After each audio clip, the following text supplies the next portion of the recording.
We are back with episode 13 of season 5, and before we jump in, I want to highlight that we've partnered with our good friends over at Schiller to co-present this season. I've been advising Schiller for the last year as they help consult and market some of the most vibrationally aligned companies in the space. They're releasing their new season of Curated alongside this season of We Do a Little, so be on the lookout for new episodes from them, including some of our favorite people such as Brian Brakeman, Sasha Stiles, Chris F., and more. Links to their podcasts are in the description of this episode. We're also excited to announce that the rest of season 5 is now powered by Towns. Built on Base and running on River, Towns is a decentralized and permissionless group chat app that allows anyone to create and own digital town squares on their own rules. Available on web and iOS with full end-to-end encryption, users can join or create feature-rich towns with native on-chain gating, paid memberships, and more, with tons of exciting features and rewards coming soon. Also doing a little collabing with our friends at Schiller and a joint town for our communities, so make sure to tap in to get access to some Towns exclusive giveaways, rewards, and more. We have some funds we're using to tip people who share art, so be sure to check out the art share channel as well. Head to towns.com to get started. The link to join our town is in the show notes below. Also, a periodic reminder that every episode of this podcast is available to mint on pods.media. Each episode costs about $1.50, and holders of our pods NFTs get an airdrop at the end of the season with the art I create for each episode. I put a lot of time and care into the art, and it's a nice way to share it with very low expectations. Without further ado, let's dive into this week's episode. In the 13th episode of season 5, we are joined by Drew B. Two Shoes, one of the co-founders of Goonz World. Drew is the culture driving force behind the Goonz, known for his dedication to creating and delivering the dopest apparel. We dive into Drew's background growing up in a cult, getting into the printing business, challenges and lessons learned from running the Goonz, conspiracy theories, reality shows, fast food, shitcoins, and so much more. As always, this podcast is for entertainment purposes only and should not be relied upon for investment decisions. These, Andy, and guests may be invested in companies or tokens talked about on this podcast. This is Andy. Yeah, I'm Goonz.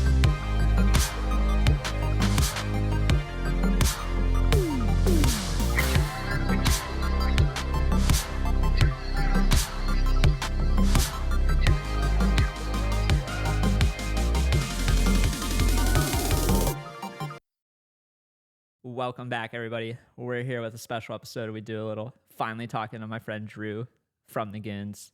Back with Andy after a little hiatus this week of traveling and other not fun stuff. But Drew, you're in the city. We got you to come down here. For the people who don't know, you are, I would say, the main culture pusher behind the Goonz. You're the glue guy who is literally in the sweatshop 18 hours a day drinking 6 energy drinks, killing yourself to get everybody their clothes and to make the clothes. And you're also skateboarder, viber, big time fashion guy, and good friend. So thank you for coming. It's nice to finally get to talk to you. Been a minute since we got to hang out. It's been like a year and a half maybe. Yeah, easily. So very excited. So nice to see you. Hey, yeah. Reppin'. You got the new bags, the Harry Potter Obama Sonic. Oh, those are sick. That's nice. Like yeah, crazy. These were fun. These were fun. Yeah, pretty much just like making cool shit. So that's try to consume most of my day. When did you get into making cool shit? How did that start for you? Going on like 15 years. Pretty much I used to do a lot of like emo band shit. Yeah. So like tour managing, Warped Tour, that kind of thing. What were your favorite emo bands? That's a tough question. And now we're getting a blast from the past. Yeah, that's a tough question. You ever listen to Chariot? That's a big one. Mm-hmm. All the staples like Fall Out Boy, that type of shit. Syracuse, where I'm from, is like a really big, or at the time was like a really big hardcore mecca. So like Forfeit, X Represent X, Recon, all came through there. So saw a lot of that, like the heavier shit. And then like Mayday Parade, like pretty much all of it. Mayday you know what I Parade, mean? yeah, Like staples. it's hard to pick one, honestly. But The Mayday Parade got me through. Go ahead. Mayday Parade just got me through tough times in middle school. Oh, 1,000,000%. Like- 1,000,000%. Yeah, that was like soul altering music. Yeah. Like so fucking good. And then the last Warped Tour I did, Bring Me the Horizon and 4 Year Strong were like the two sets nice. that I would like make sure I saw. I fucking love Bring Me the Horizon Oh, still. so good. Yeah, They- never the- stopped. Like The bangers. Royal Albert Hall live concert. I don't know if you've heard that one. I don't think I've seen that. It is by far like a top 3 live concert that I think everyone should listen to. They have a full fucking like choir, orchestra. Shit. It's intense. That's Like what it I'm doing on starts the with way, like a on the long way home on the overture train. with is like throwing just that in. instrumentals. Just the other day, I was like, normally when I work out, I listen to like punk music. Yeah. And I was like, you know what? Fuck it. I put on like some Devil Wears Prada and Oh, a Day yeah. to Remember. Yes. And I was like, let's throw it back a little bit. Dude, so back to high school. We're going to a concert in May in Columbus because they do like, it used to be called Rock on the Range, but now they call it something stupid like Sonic Temple Fest. One of the days I want to go. Is it sponsored by Sonic, the blockchain? No. They should try to get it. They should try to get some sponsorship. Dude, I don't think the overlap between the people at the Sonic Temple Fest and like blockchain is very big at all. It'll be like me, Die with the Most Likes, Blondie, and Redbeard, and that might be the only blockchain users at the entire fucking venue. But it's literally like Under Oath, Silverstein, The Devil Wears Prada, Bullet for My Valentine. Like, Oh, that's a throwback too. yeah, it's a pretty insane lineup that day. Like Linkin Park is headlining it with yes. Incubus. I've heard that the new Linkin Park with the female vocalist is really good live. Have you heard it? I've seen like some videos and stuff, but I haven't listened to it that much. They have a full concert on YouTube too. They Okay. just put out.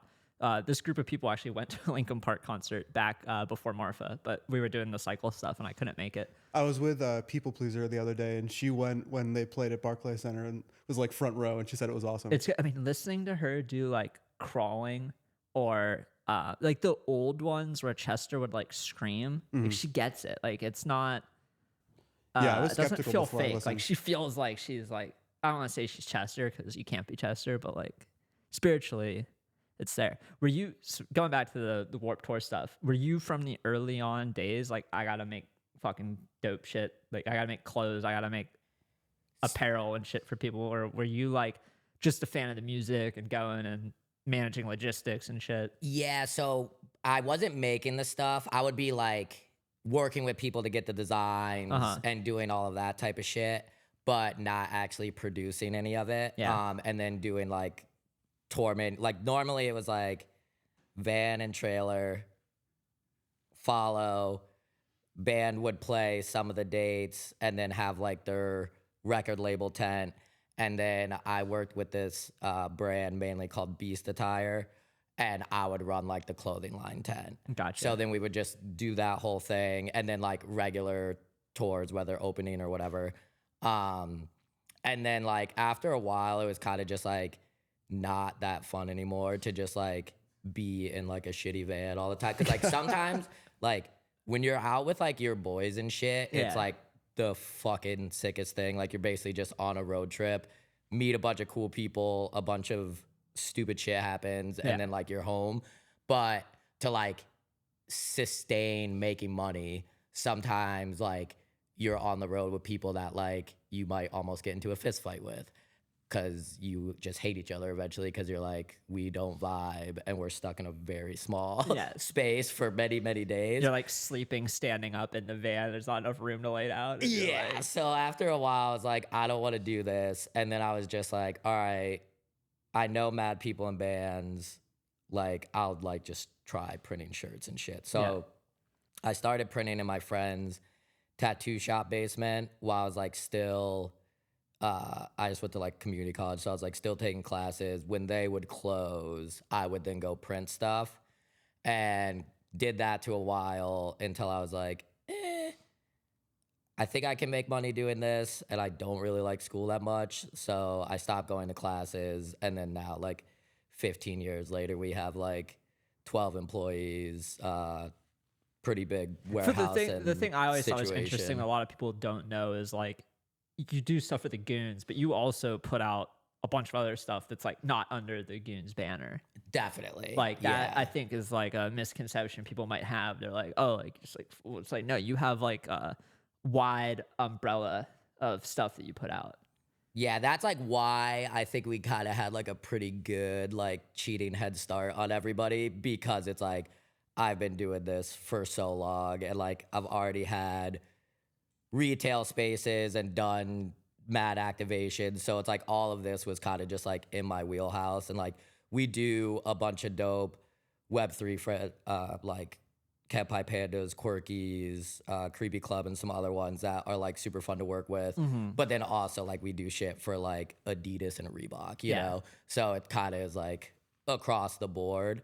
So and when you're doing that stuff, are you doing it under your own brand, or are you more like working with them to like produce whatever they're trying to do? Yeah, 90% of our work is like other people's stuff, and some of it is just printing it. Some of it, like, do you guys watch Bravo at all? Yeah. A little bit. So Summer I House. love reality TV. Hell I'm a yeah, sucker. that's literally all I fucking watch. We'll have to get into that at some point. Hell yes, yeah, that might make this a 10-hour podcast. I'm down. Andy's I'll a do that for reality TV days. show expert. It literally, like, it's Shit's just so good. so relaxing because you're like, you know what?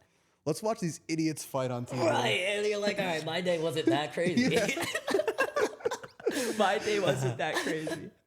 But so Loverboy, which is we do all of their stuff, and I own some Loverboy apparel. My wife does. boom, we shipped that. Might have designed it. If That's you saw really the funny. pictures on Instagram, we did those too, and it's crazy too because we started working with them probably like right when season 2 started, I think. Oh wow, so pretty and early like on. no, they really didn't even have like merch or a web store, and now like it's actually like mind blowing how much stuff they sell. It's like funny because in our shop, it's always like the dreaded day when we just restock all the summer should be funs because they've like we've literally printed like 30,000 of this design. You know what I mean? So for context, they're like a very early season of Summer House. It's kind of the guy who's like the main character, who's also the owner of Loverboy. He's a degenerate and probably has a little bit of a drinking problem. A little bit.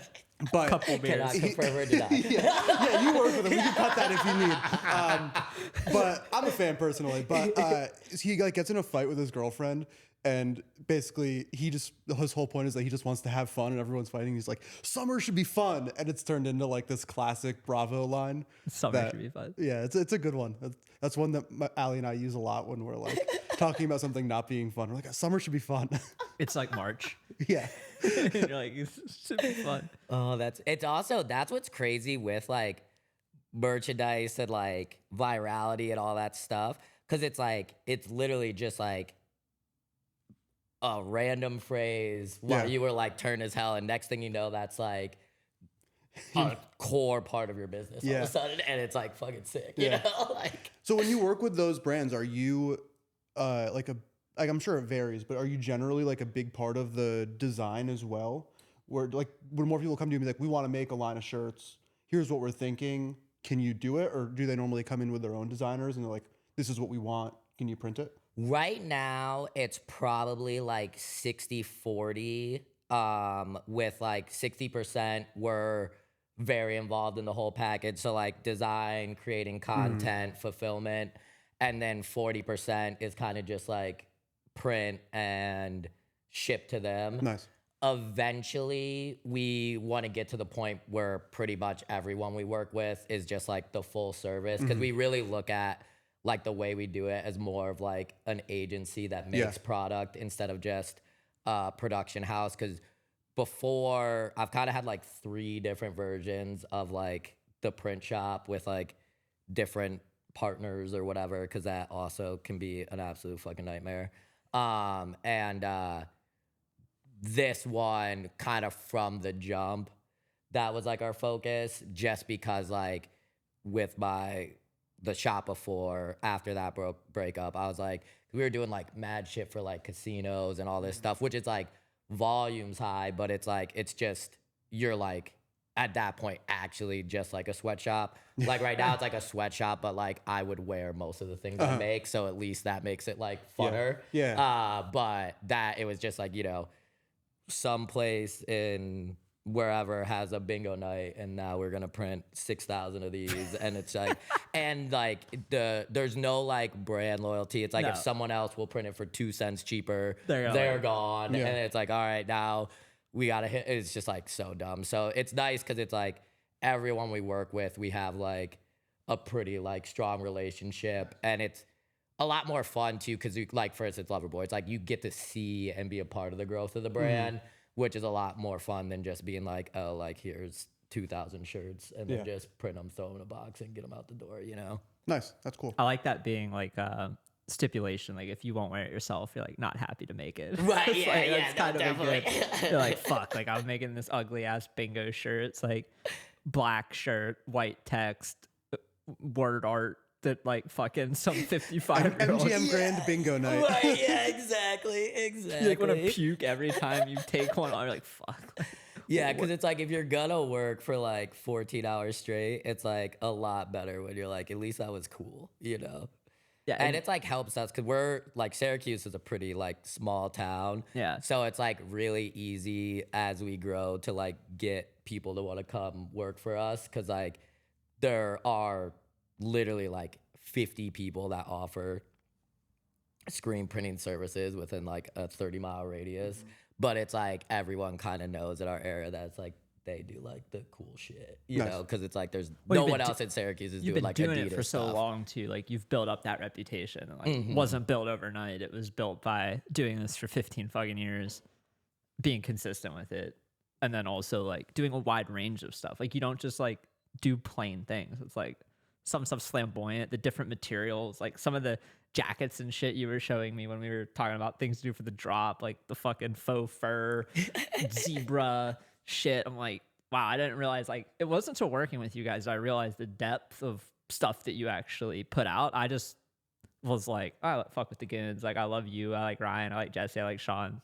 But then it was like, oh, wow, like, I didn't realize, like, the depth of stuff coming out of the shop and how much, like, I don't know, it gave us a lot of optionality because you're like, oh, like, you know, we've done these types of bags before. We can, like, do an embroidery on it, or, like, we've done this and that, and then, like, shipping it and that type of stuff. It was just, like, I didn't really realize till working with you. And I felt like a lot of people, especially in our space, like, they don't fucking know.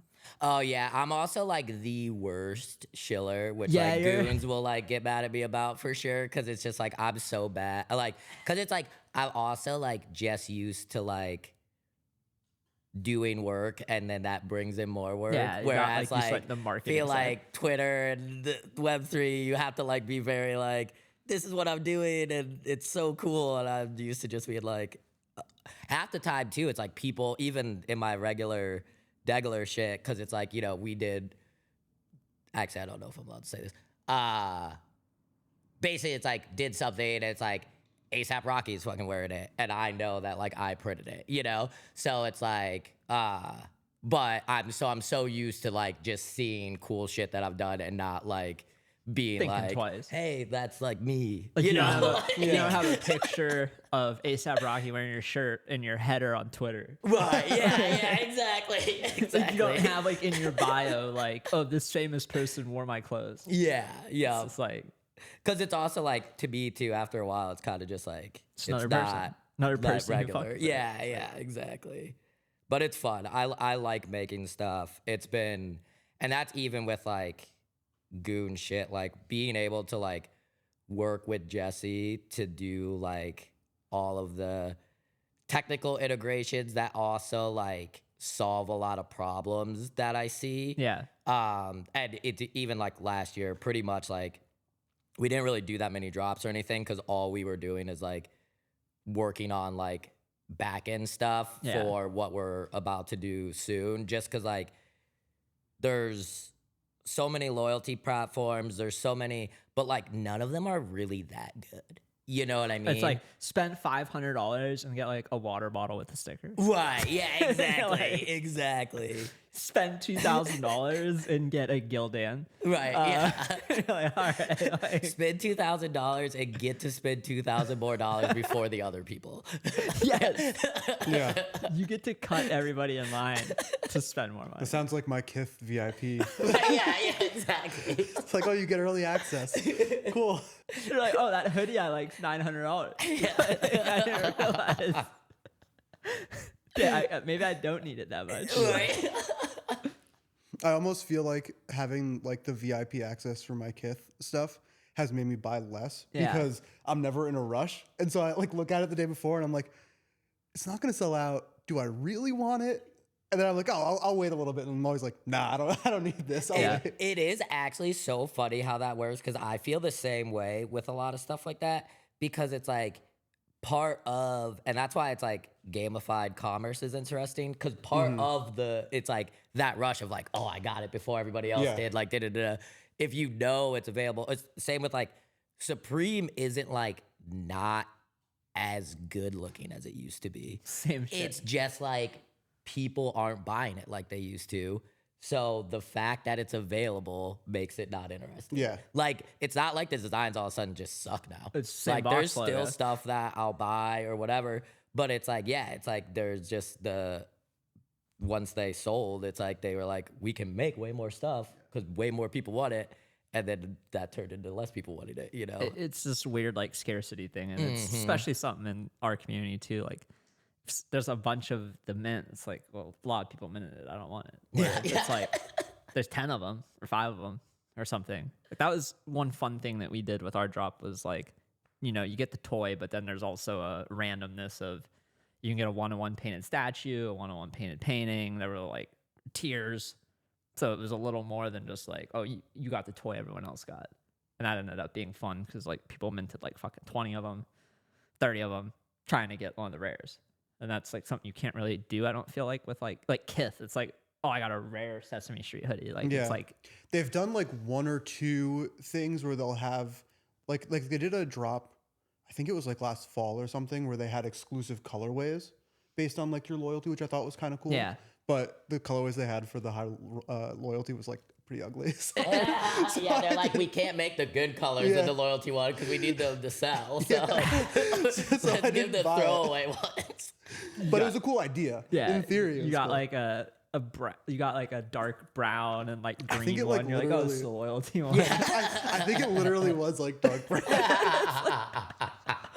I mean, there's some like good dark brown stuff, but yeah, I feel like in general, I like the like poppy colors. Like, I like blues and reds and fucking chaotic Sesame Street characters, or you know, artsy fucking like landscapes on the shirt, like something that pops. Like, I don't want like a neutral color thing where I'm just like, I don't know, blending in with the random houses on fucking New York Street. Like, yeah, I'm definitely a big like patterns colors guy as well, which like, and it's nice too because it's almost easier, I feel like, because it's like if you just throw a bunch of random bullshit on, it like looks like it's on purpose, where if it's just like colors, it's like the colors kind of have to go together. But if you have like fucking polka dot pants and like a camo hoodie, it's like it kind of has to go together. It's so crazy that it has it's to like work, a message for some reason. It Yeah. shouldn't, but you're good. You're Yeah, good. see, I've taken the opposite approach where I own like 4 pairs of jeans and then every neutral colored shirt. Like, I never have to think about it, and like this is just what I always look like. and so it's fun. You look good though. That's what matters. You look good. You look good. I've definitely evolved. Before crypto, I was wearing just like Target Good Threads shirts, like the black, gray, red V-necks, and you know, like $10 pants or shorts. Now I'm like, most of my wardrobe's Killer Acid, Goonz stuff, a couple Kith things, all tie-dye. Does that come Iridescence. with the capital that was acquired in crypto, or It came more with the confidence and the capital, because I wouldn't say most of this clothing is expensive. Like, True. the Killer Acid stuff, the Goonz stuff, it's all really affordable. It's not Kith. Like, I only have 4 things from Kith. Most of it was just the confidence that I could wear a tie-dye shirt. Like, before, I just wanted to blend in. I never wanted to like stick out. So I was like, give me the black shirt, give me the fucking plain pants, and I'm just gonna sit in a corner. Like, I don't want it. Now it's like you wear the tie-dye shirt or something, and it gets people's attention, and they want to talk to you because they're like, oh, this is like colorful person like wearing a fucking right? Like you look interesting, right? And it's like I just put on a different shirt. I'm still the same person. But there are times where like, you know, I still wear the black. I still wear all those Target shirts because I don't want to go to like Target and start a random conversation with somebody. Yeah. But like today, I was wearing the fucking Sesame Street thing, and on my walk before the first pod, like 2 people were like, "That's such a sick." Hell yeah. And I was like walking. I was like, "Oh, that's kind of nice to get a compliment." Yeah, no, And then I that's had like someone ask me for money right after. yeah. I was like, maybe I should have the black T-shirt. On. Yeah. There are pros and cons to everything in life, you know. Sometimes blending in is nice. It's like, yeah, maybe the guy with the Sesame Street hoodie has money. I'm gonna ask him. Nope, he just has 2 coffees. I feel like that's the thing though. Like you don't get that in Columbus, or not where I live in Columbus, but like walking around New York, it's like you don't know what's gonna happen, and Anything goes. It's kind of fun, but like if I have my AirPods in and I'm clearly signaling to you, I don't want to talk. Right, yeah, Like, like why that's purposeful. Stop me asking me for money. Like, Yeah, I like to kind of take pride in that. I think I've gotten really good living in New York at just making the meanest fucking possible face if it seems like someone wants to what's talk your to me. mean face look like? It's not necessarily even mean. It's just like trying to really look through someone. Like just indifferent. and like sometimes I'll even do a little bit of a head nod of like, I can tell that you're about to speak to me and I really don't want you to fucking do it. And he's just going And like it's like this. it's not. It's more of like a vibe that you Yeah. present. Like it's not even like the face. It's just like you could turn it on real Yeah. quick. Like I feel like once you've lived here long enough, it's like you could just turn on like a little force field action where they could be like, "Oh, you live here too. I'll wait for the next guy." Yeah. Like I'll wait for the guy in It's a great you're Sesame trying Street. to fucking raise money for whatever you're doing or whatever, but I'm not the person to talk to. yeah. Dude, I keep seeing these fucking purple Bitcoin things on like Oh, yeah. every street corner. It's just a sign that says purple Bitcoin. I don't know what's going on with that. I'm like, I was telling Weish, I think it's a wallet drainer. Like, go to purple bit. It's like, it's like Bored Ape. Do you want to animate your ape? It's like, do you want to turn your Bitcoin purple? It's just a wallet trades you. That's another thing. Like in New York, all these street signs have like crypto references somewhere. Oh yeah. Feel like it's enough NFT NYCs. The stickers just go up and stay up. You know. Yeah. In Ohio, there's none of that. We have a Bitcoin ATM at a gas station near us. That's like as close as we have. I've actually never seen one of those. Really? in It just person. looks like Yeah. a fucking green ATM, and then you pay like 4-5% fee. It's like expensive, but you get a fucking like piece of paper that's basically, I think, like the private key to access the Bitcoin. So you can, like, Oh, so like it's just giving you a piece of paper with the wallet address on essentially, that's my understanding. Interesting. That I haven't also, used I'm it, not but- super good at keeping track of paper. It feels like Like- it felt like a way you could launder money. Yeah. Like if you had cash that was illicitly True. gained, you could go to the Bitcoin ATM. But I didn't go down that rabbit hole because I pay all my taxes. I would never do that. But yeah, going back to just like producing a bunch of clothes for different people, what has been the hardest part about like juggling all the different brands you work with? Because like you have to give each one its own identity or like its own time and whatnot. Like how do you do that while still making dope shit that's like kind of cohesively yours? It's like very scaled where it's like Print Hub first, Goonz second, Okay. Skate Shop third, the Williamsburg Cafe like fourth. And like for like certain like the cafe, like I'm very moderately involved. So that one's What like cafe? pretty easy. It's called Bureau. It's fuck, what's the restaurant by? It's literally, you know, the NFT wall? Yeah. It's right there. Okay. Which it's hilarious because like everyone that works with me there fucking hates NFTs Really? so much. Yeah. I know the area pretty well. I'm trying to think. I feel like I don't remember seeing Bureau. Yeah, it's like if gonna you look it up are on Google at the Maps. wall and then walk basically like away from like the bus stop there, it's right there on the first like corner. So you probably walk by it like mad times. But yeah, every time like NFT NYC comes around, they're like, "Oh, you're doing this fucking again." I was like, "Yep, shop's mine now. We're gonna be in here the whole time." But so that one, it's like, you know, couple convos a month, but like operationally, I'm pretty like Hands just off. chilling. So that makes that easy. The skate shop is nice because like the people that I'm involved with it in, it's like it can kind of manage itself because it's just like we have the clothes. Me and my boy Charlie like do the buying like every quarter, so it's just Is the like skate one shop day in sitting Syracuse? down. Yeah, Okay. yep, that's in Syracuse. Is there a lot of skate shops in Syracuse? Or is it No, like, there's none, unless you count Zoomies. No. And like pretty much me and some friends had one like 10 years ago. Then we all moved down here. So it closed, obviously. And then like, I think like 2 or 3 years after I moved back, me and some friends were like talking about it, and then kind of like right after COVID started getting chill, we were just like, fuck it, let's try it out. So we started in this like maker space with like a bunch of different like small local brands. So we had like a 300 square foot space. And then pretty much like a year ago from last week, we moved into like a 2,500 square foot space with like we have like a 2-foot mini ramp in there and shit like that. So and it's like right on like the main street in our area. So like that's been really fun. And then just started like doing events and stuff out there. Like Saturday, we have like a Smash tournament that like 30 people signed up for. So that'll be fun.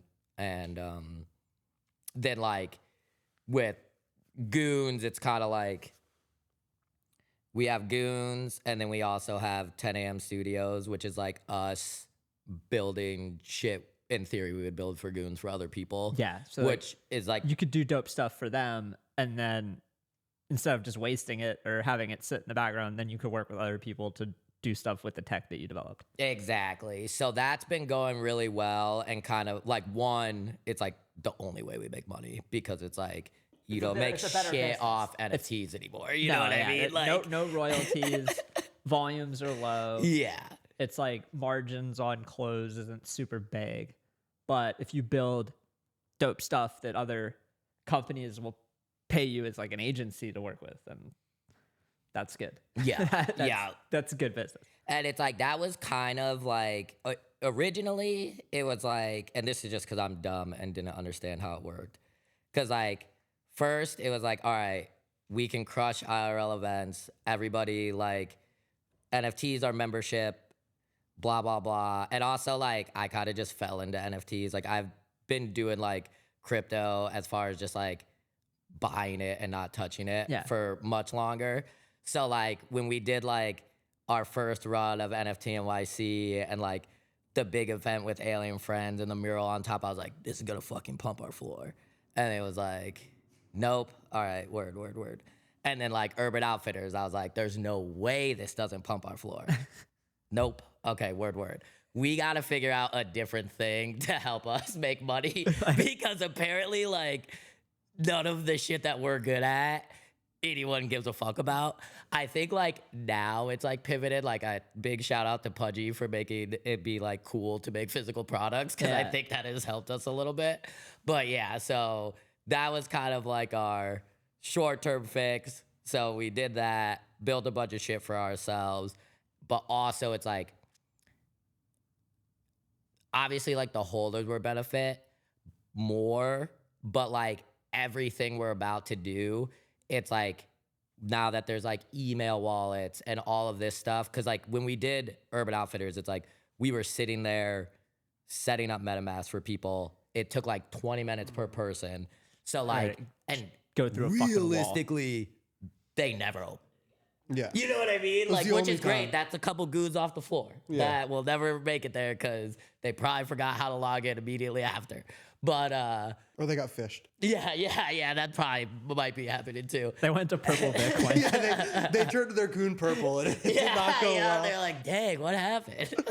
It's not purple. It's also gone? Yeah. I probably just have to like refresh. So you realize like there's like way too much friction with this. Yeah. So now it's like all the shit that we're doing, it's like on a lower scale, like you could just do that, buy the clothes. Cause we're about to like work with IYK and like NFC chip everything. Oh, nice. There's the points platform is going to move from like just holders to like, anyone that holds like a Goonz asset. So it doesn't have to be like the Krypton Goonz NFT. Like it could be a t-shirt, could be the toy. Are you guys doing your own points thing, or are you using like one of the like crypto point provider? We're building our own. Yeah. Because you've had bread. Yeah. You've been doing that for a couple of years now. And that fuck it. That's gonna go away. We might still call it bread, but basically like points in perpetuity just for owning something is no longer sustainable. Makes no sense. So like we'll, reward the people that have points, some type of transfer over, special benefit, whatever. And then it's basically going to be like, one, you have to like actually be active and do stuff, not just buy stuff. not just buy stuff though. Like going to events. If you Tapping meet someone chips. else with a Goonz shirt, you can trade points and shit like that. Yeah. And make it a more active participation thing. And then kind of like the other, it solves a lot of problems. Like for instance, Urban Outfitters, 5,000 units through there. I have zero idea who any of those people are. Yeah. Unless they were actually at the event that we gave them a MetaMask that they did nothing with, you know? Whereas now it's like, it's not going to be like 100% of the people. But you'll have a better conversion rate of like, this is our audience. This is how we reach them in the future. And it's not just like, I hope they check the MetaMask or they show up to fucking Urban Outfitters again. Right. And it like, in theory, the stuff we will do will also be fun. So they'll want to participate. Because like, even like little stuff where it's like, oh, you go in, you can spend your points and it's a prize wheel or whatever, like dumb stuff like that, where it's like people are doing, whether it's like buying skins or all of this stuff that's like Web3, it all already exists. It's just like you don't actually own any of it. Yeah. So like that's like the main difference is like now you actually can own, because even like you could technically, if you wanted to, sell your account with points, like, you know, sold a Maple Story account back in the day, whatever, you know, like all that type of stuff. And it's like a lot easier. So I think it'll be interesting. It's definitely going to take like a lot of trial and error. Yeah. But I'm definitely like the most hype on like that we have found like the proper direction to go in after like trying a bunch of shit and realizing no one cared. It's tough too when you like tie your, you know, success to like a floor price, because it really a lot of times uncorrelated. It's like there's like 5 projects where the floor price is a success related to the project, and the rest are just like you could do everything right and cool, but like the floor price doesn't move. But then you have 75-80% of holders who are just like completely happy with how things are, and then you have like a small percent of the holders who are just like, well, the floor price not going up. And then you don't think about like the 80% who are happy. You think about like the 5%. It's normally less than 5%. It's probably like less than 20 people out of 1,000. But then they're just like so obnoxious about it that it just like weighs on you. Can the dev do something? Dude, Yeah. did all this shit before. It's like, if you want the floor price to go up, buy the floor and don't list. Like that's how the floor price goes up. Like It's, you know, if everybody just listed at 1 ETH, boom, there force you it go. one You know, it's like fucking problem solved, boys. it's not. It's frustrating because I see like a lot of cool crypto based like culture companies who have NFTs, and the NFT floor price is not in my head indicative of like how cool it is. But a lot of people are just like, oh, well, the floor is down. Like, who cares? This guy wear the shirt and I like the fucking shirt. Like, I have a toy that's me on my fucking desk. Like, I don't care about the floor price. And yeah, granted, I guess I'm the only one who has a fucking Goonz toy. Yeah. So that's maybe a little obnoxious, but Yeah, no, and it's funny too, because like even like Web3 is just weird. Like with all of that stuff, like same with like, and like not even bashing because I would do the same thing if I could, but even like the way like Web3 influencer interaction and stuff is compared to like traditional markets that I work in, like it's just so weird. Like everything, what brands find value in collaboration in crypto versus traditional markets doesn't make any sense either. And it's just like, I think we're gonna be okay because the more mainstream crypto goes, the more like all of like the weird stuff goes away, because now once crypto is like in traditional markets and traditional normie people, whatever you want to call it, then all of that stuff is basically gone because it's now like it's just mainstream. Yeah, you don't know? want to cater for like the smaller group. You want to cater for like the bigger group you think it's going to grow into. Right. Because if you just cater for the smaller group, you probably think like, well, total addressable market isn't ever going to be that big. Right. But if it's going to grow to what we think it can, then we don't really want to spend all our time placating a bunch of crybabies. Yeah, and it's like, obviously, like, there's, you know, I also wouldn't be doing this if we didn't have a dope community, No, for because sure. it's like, that is kind of like the main motivating Because factor. you do these IRL events and like everybody at the IRL events is awesome. It's like the energy is awesome. The people are awesome. Everyone's fucking stoked to be there. Like there's no one at the IRL event like, Drew, the floor price. Yeah. Like, put that on Twitter or in Discord. And the one thing you guys do, you guys are fucking psychos with like the, basically like for a while, I don't know if you still do it, but you're like having your community roast you. Oh, yeah. No, it's great. It's super helpful. like once a week or whatever, these psychos are like, yeah, send all the stuff you hate about us in Discord and we'll address all of it. That was That's the smart. best thing we ever did, because it got to, and part of it was like, there was like a bunch of like just figuring out, because like there, you know, were definitely times where we were like, maybe we're not doing this anymore. Yeah. You know what I mean? Oh, for Because sure. it's like, once you really have to like something to like make no money. Me and Jesse have also like put money in. Yeah. And then like it's still kind of be a nightmare. But also like I strongly believe that like as long as you're smart, it either like you do it long enough until it works or you give up. There's no in between. Yeah. And like I think I'm smart enough to figure this out, especially with like the team we have. But like because we were figuring out, okay, how is this sustainable? Someone on our team's like parent passed away. Like we were just like not near as vocal as normal. Uh-huh. And everybody was like pretty fired up, which like understandable. Also market's tanking and whatever.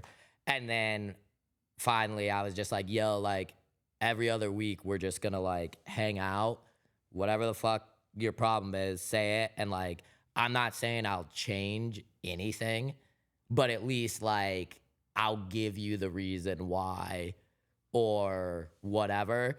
And like I would say it was like 3 months of probably like some back and forth, a little bit, whatever.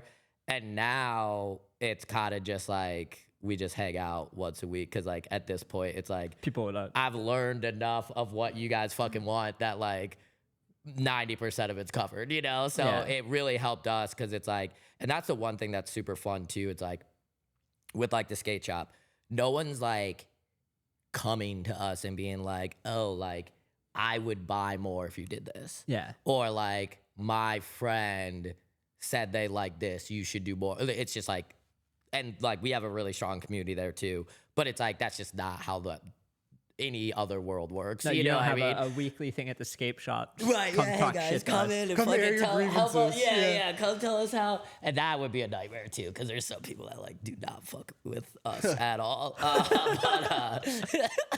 Yeah, at least with these grievances, it's also with like The holders who are Care. financially in, like, Right. nobody has a thing for the skate shop. And it's also different online versus in person.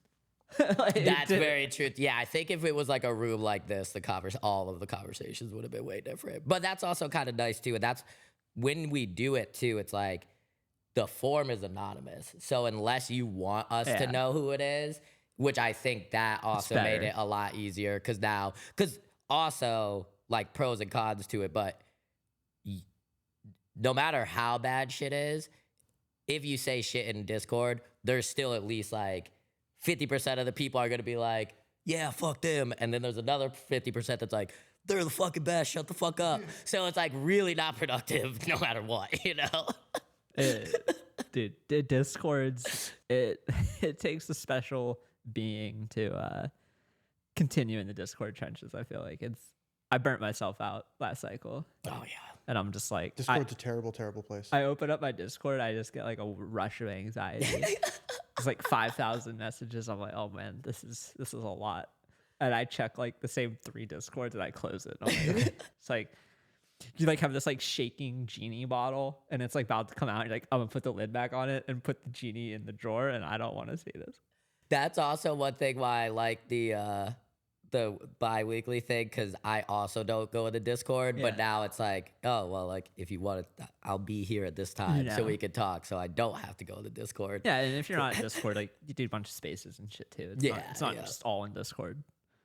What things coming up are like you looking forward to that you can talk about? This might go live in like 2 to 4 weeks, so it's like fairly quick turnaround. You don't have to like give away any longer term plans, but well, one, we can bleep this out if it's not gonna happen, but we should do something again. So yes. that I would be I said I was down for that. All right, so that I'm looking forward to. New York, I'm always looking forward to, just because it's like so much easier because we can just drive the shit down. Yeah. Is it NFT NYC in June? It's in June now. It's which is way last better week of too. June. Because Okay. Because It isn't was there so Are also you going to another Europe? Are you shit. gonna be in Europe? It's like the Andy. No, I Europe think I'll be here the last week of June. But isn't there another crypto conference like that week as well? Like There's Lisbon. No, but- like the Bankless is in New York as well, or Brooklyn well, that's good. specifically. That's good. oh, nice, that's smart. Yeah, whatever get the one everybody that at the same Bankless and time. whoever else always put on, permissionless. It's not Blockless. It's not Block. Yeah, Blockworks. Blockworks and Bank. Yeah, Okay. permissionless. That conference, I believe it's in Brooklyn. Well, that's smart because no one this wants to summer go as to well. NFT NYC. Everybody just Yeah. comes here because me we can see. agree that, hey, you're going to drive down for the week? Hey, I'll fly in. Hey, we're not going to pay $500 for this ticket to hear people we don't want to hear talk. Let's just go to the bar. Does anybody go? I- Because for what has it been, 3 or 4 years now, I don't think I've talked to a single person that has gone into the conference. 2021, I got baited into buying a ticket. I showed up. Then I found myself on stage on accident, fully doxxed. Then I had people taking pictures of me and put it on Twitter. And then I met Crypto Kaleo, who was in the bathroom and heard me talking on a stage and waited for me to end. So it was like, at least I got to finally meet Kaleo. And now Kaleo is fully doxxed and I'm not. Yeah, he's posting pictures on Twitter But- and shit. That was the only time I went. And I was like, not intending to speak. Farouk was on a fucking panel. Somehow I ended up on the panel. So I was supposed to speak at that 2021 one as well, and they scheduled me for like an 8 a.m. stage, and I just ghosted. I just didn't show up. Yeah, because it's also like, who else was going to be there? Yeah. 8 a.m. Yeah. Like, what? No, dude? you want me to fucking go to Midtown at 8 a.m.? Fuck you. Yeah, no way. The permissionless is June 24th through 26th. So it's the same exact dates. That's perfect. So that you're gonna have a different crowd or more Yeah. people. More like DeFi and Well, that would be traditional good crypto too people. for finding guests on the pod. Yeah, We it get- should be a pretty busy. Anyway, not to think about that, but it'll be fun because I only like to come to New York like 4 times a year. That's about my limit. Do you fly in or do you drive? I fly. Okay. I fly. It's not bad. It's like a 90-minute flight. Yeah, that's not bad at all. LaGuardia to here is like a It's incredible. 10-minute Yeah. Uber, It's so $35 nice. bucks. It's like can't really bitch. Dude, I flew out of JFK once to go to Europe, and we're never going to JFK. Now JFK is under like insane construction too. It's terrible. LaGuardia is nice. Like I don't know yeah, how that's often you I fly, always try to fly into LaGuardia. but it's. I mean, going from the Columbus airport, which is the Columbus airport's beautiful because even in its busiest, it's like 5 minutes to get through the TSA pre-check line to the Anti-Ans, and then I'm good. That's like for us because it's like there's pretty much zero direct flights From Syracuse. ever. So it's always like 30-minute plane to here or like 45 to an hour to Chicago, and then you go wherever What's you gotta the go. the drive like from Syracuse to here? Drives like 5.5. 5.5 Trains like hours? 6. So that's Yeah, what it's I pretty far. normally do. Really? Yeah, New York's big. Yeah. Jesus Christ! Yeah. I think it's only like a 9-hour drive for me. Yeah, that's why I was wondering if you drive because it's like not that much more. Yeah. Yeah, no, fucking fly, dude. Flights, as long as flights are like a couple soul, fucking send it. Like, Don't you have a Tesla though? Just throw that shit on autopilot. dude, I don't trust the autopilot. I'm like, I guess a psycho Tesla driver where I don't trust autopilot at all. Like you never turn it on? No, Oh, even shit. they give it to you for free. Yeah. Certain months, I don't even try it. It turned itself on, and I hit cruise control, and it turned on, and I like had a panic attack. Like, I thought something was wrong with the car. and then I had to like go in the settings because the autopilot or the cruise control is adaptive. So like if you put on 65 and the car in front of you is going 35, you're gonna go 35. You're not gonna like rear end the car. So I just normally That's drive. nice. I drive with that on. Yeah. And then I keep it Just never press the 10, gas. 10 over the speed limit. And if I'm not going 10 over the speed limit, it's because the 80-year-old retired person in my neighborhood's going under the speed limit. But this full self-driving, I don't trust it in Ohio. I think if I lived in New York or if I lived in San Fran, That's but like, funny. Oh, you're like, it's not tracked enough. They don't know these roads enough. dude, how far roads are like fucking gravel with no lines? It's like, I don't trust it. And other people use it, like, especially in our new neighborhood. We moved a couple years ago, but like, I used to never see a Tesla, and now it's like every third fucking car is a Tesla, and every like 10 cars is a Cybertruck. I'm like, I have to assume they're using it full self-driving. Some people you can definitely tell they're using it. Like, you drive by them and they're like reading a fucking book. Right, yeah, they're just like sitting there, got like a coffee in one hand. They're just I'm way too paranoid. And so is Jess. But I think they're fun to drive. It's like driving a golf cart. Like, it's like if you were driving a golf cart that felt like a tank. It's one pedal. You feel like you could just go through a wall and be fine. Jeff, I've never driven a Tesla. I don't really like when my Uber is a Tesla or something. I Yeah. really don't like being in the backseat Really? of Tesla Ubers. Yeah, I feel like I don't really get car sick. Like if I ever get car sick in an Uber, it's in a Tesla. really? Yeah. That's interesting. It's probably just because it's like they're so quick. Like as soon as it's just Yeah. like, Are they punching it? especially Like, are they, like, like- down I mean, Uber here. drivers in New York. Yeah, it's like you're going 0 to I 60 did and buy the stopping at next performance. step. That was like my version of a nice car. Like I see all these people buying like $200,000 kitted out Porsches and stuff. I will and I'm never understand that. I could have all the money in the world and I would like, never buy a dude, 60 $200,000 grand car. Model Y performance is like, this is the nicest thing I ever need. You go 0 to 60 in 3 seconds. Feels like you're in a fucking like dragster, Yeah, and it makes no sound. Like, it's just like, that's almost what's like scary about them too, because like you're just sitting there. It's just Yeah, like you're incognito. but I love driving it. We have a Volkswagen Passat that we drive very sparingly, and like for the first 3 stops, I forget to brake. The Tesla has like automatic braking, so if you take your foot off the gas, it just starts braking because it like does this regenerative battery thing, and you really don't need to hit the brake unless you're like going from 60 to 0 in 1/20th Like of if a someone- mile. like if if someone you're like cuts you about off. to like crash into something Yes. is the only like, time like you actually if you're brake. approaching a stop sign and you know it's a stop sign, you can just like start taking your foot off the gas and you're gonna stop before the stop sign. But yeah, when we drive the Passat, I'm just like going to the stop sign, take my foot off the gas, I'm like still going, and then it hits me like, oh shit, like slam it and jerk forward. But Yeah, my dad has a Tesla and he jokes he like can't drive my mom's car. No. anymore. He's like, I don't know how. Jess got rear-ended in the Tesla. And then I had to drive the Passat to come pick her up. And then I thought I was getting in a car accident because I forgot how to drive the Passat. You're like, sorry, I rear-ended someone on the way to scoop you. She It's gonna gets be a rear-ended minute. and then I rear-end somebody else. That would have been the most fucking D's thing to happen. But dude, so I gotta look at a map. I was like not aware where Syracuse was. I thought Syracuse Yeah, was like we're upstate. coming down from upstate. like fucking Connecticut. We're like You like near Buffalo? 2.5 hours from Buffalo. Okay. So yeah, we're like kind of.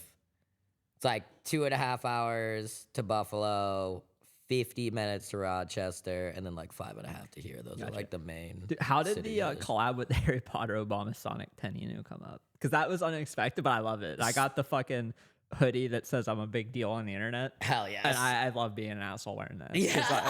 I'm a big deal on the internet. So Red Kev, who's on the team, Yeah. has been like a Goonz holder for mad long, big homie. We all, like me, Vanisher, him,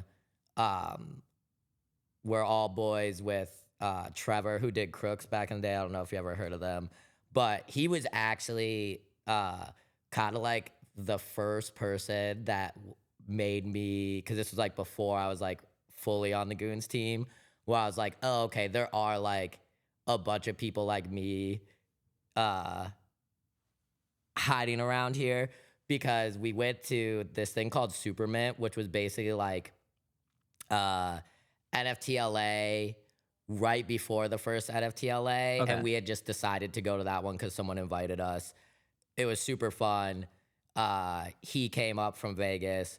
We go out to eat, start to get drunk. He says something, perked by interest. Next thing you know, we're talking about conspiracy theories for like 7 hours. Everybody else is like, yo, you guys got to shut the fuck up.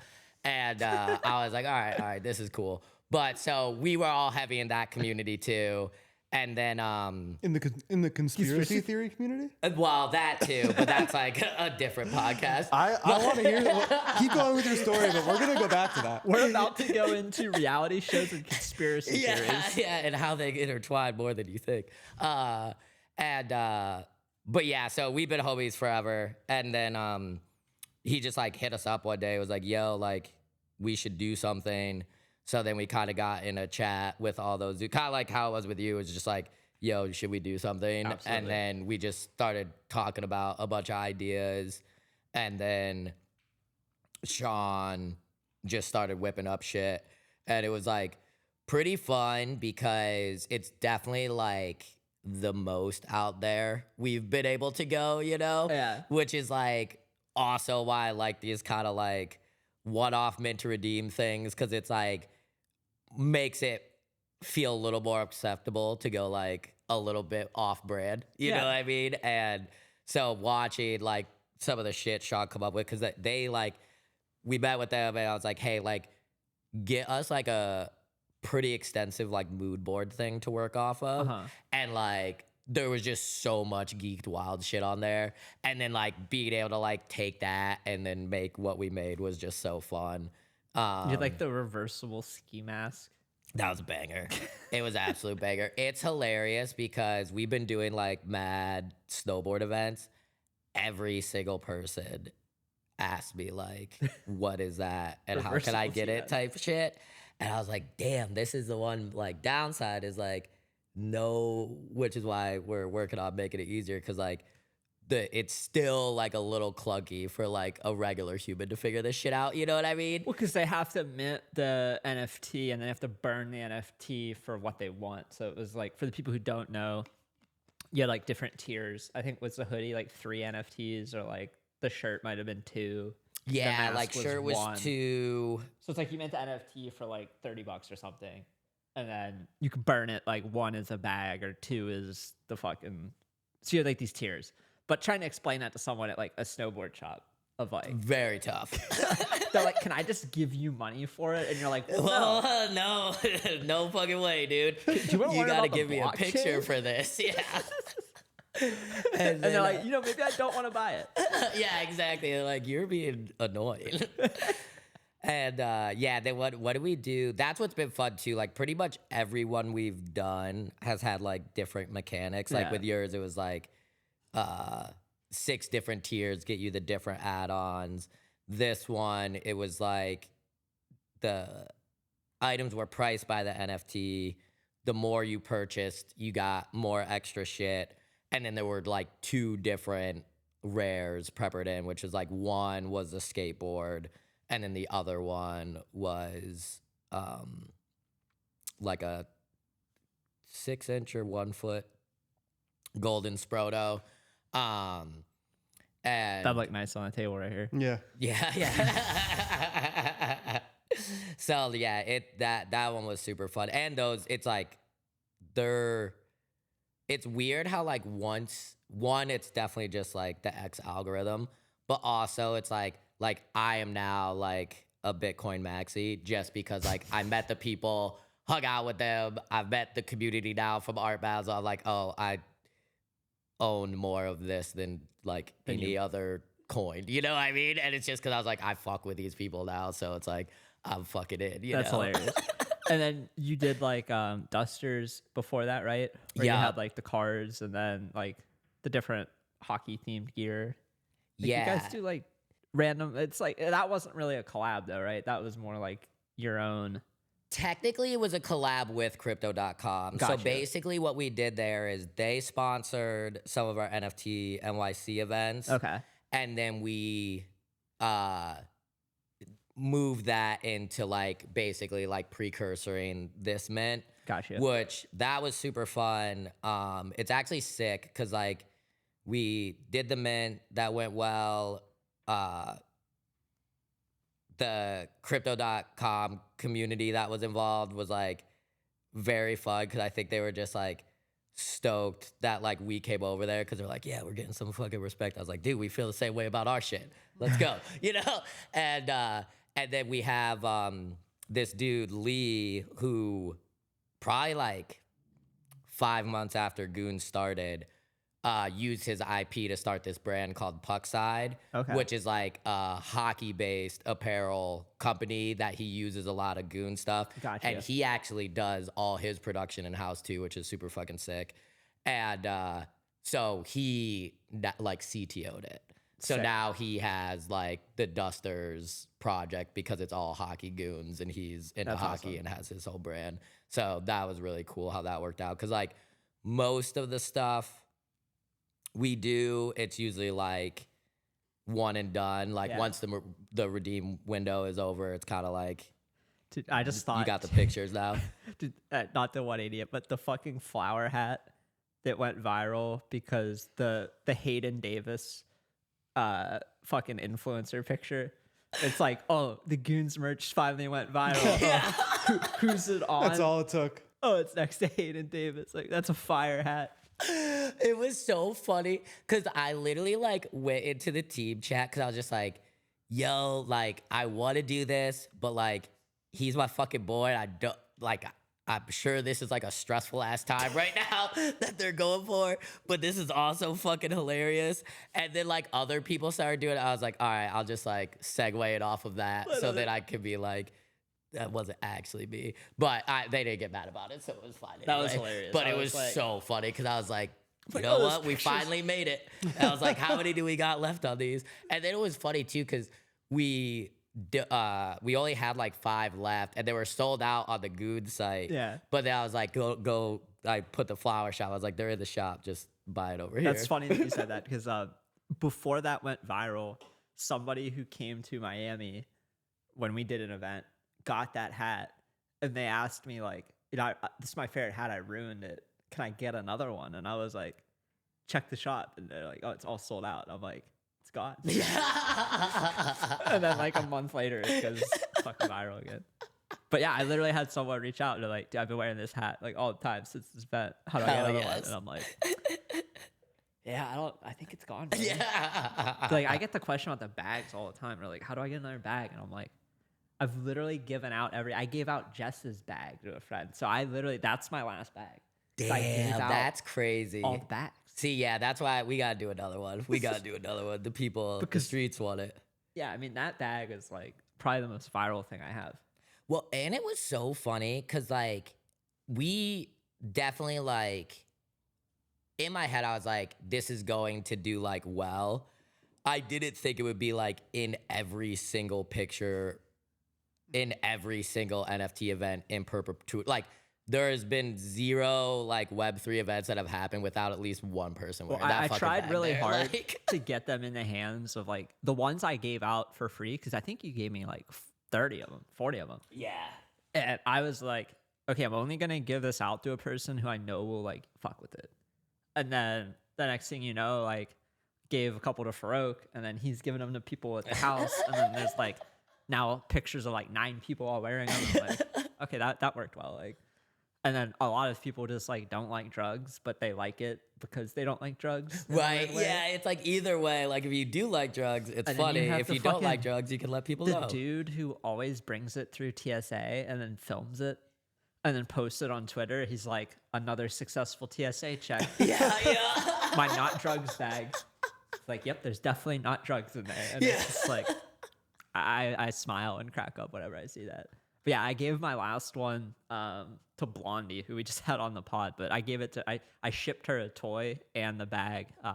And then the next thing I know, she's like in Marfa with the bag. I'm seeing it online. I'm like, okay. Hell yeah. It's just the type of people you want to give it to. Like, I've gotten a lot of free stuff from people, but I feel bad because like some of it I don't always wear.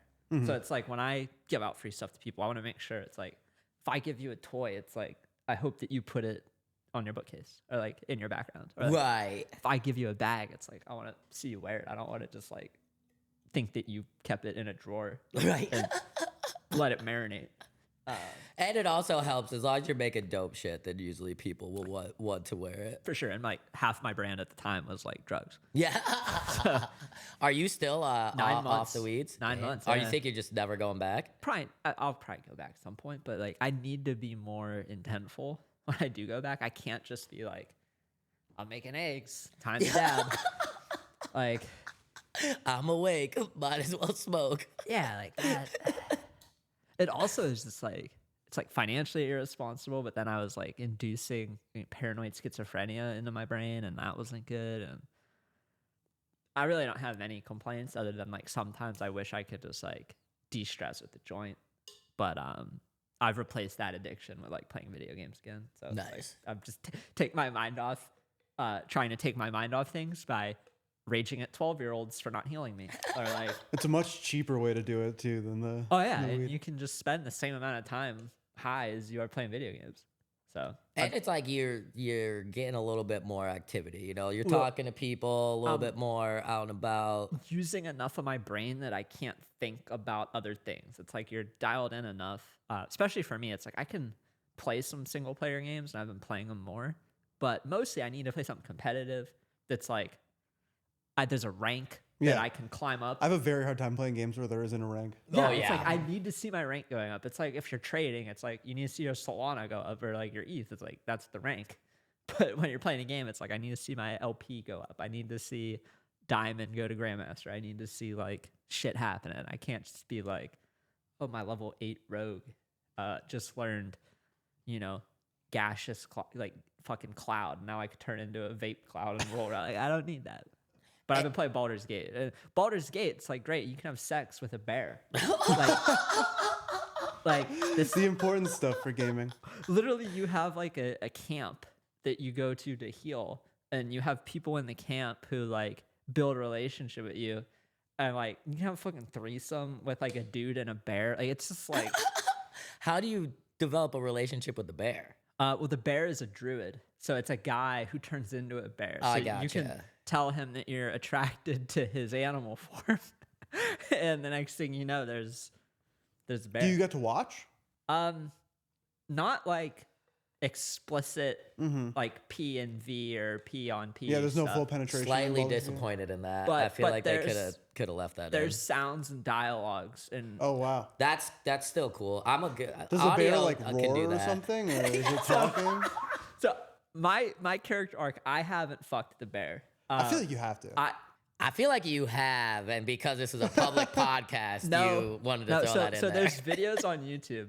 I didn't actually know you could fuck the bear until I tweeted that I was playing Baldur's Gate, and people were like posting a gif of the bear, and I was like, wait, like that's in this game? So then I asked Jess, who got me playing it, and she's like, oh yeah, you could definitely like also have a threesome with the mage and the bear. I was like, I'm gonna keep banging the goblin girl who's the same race as my character.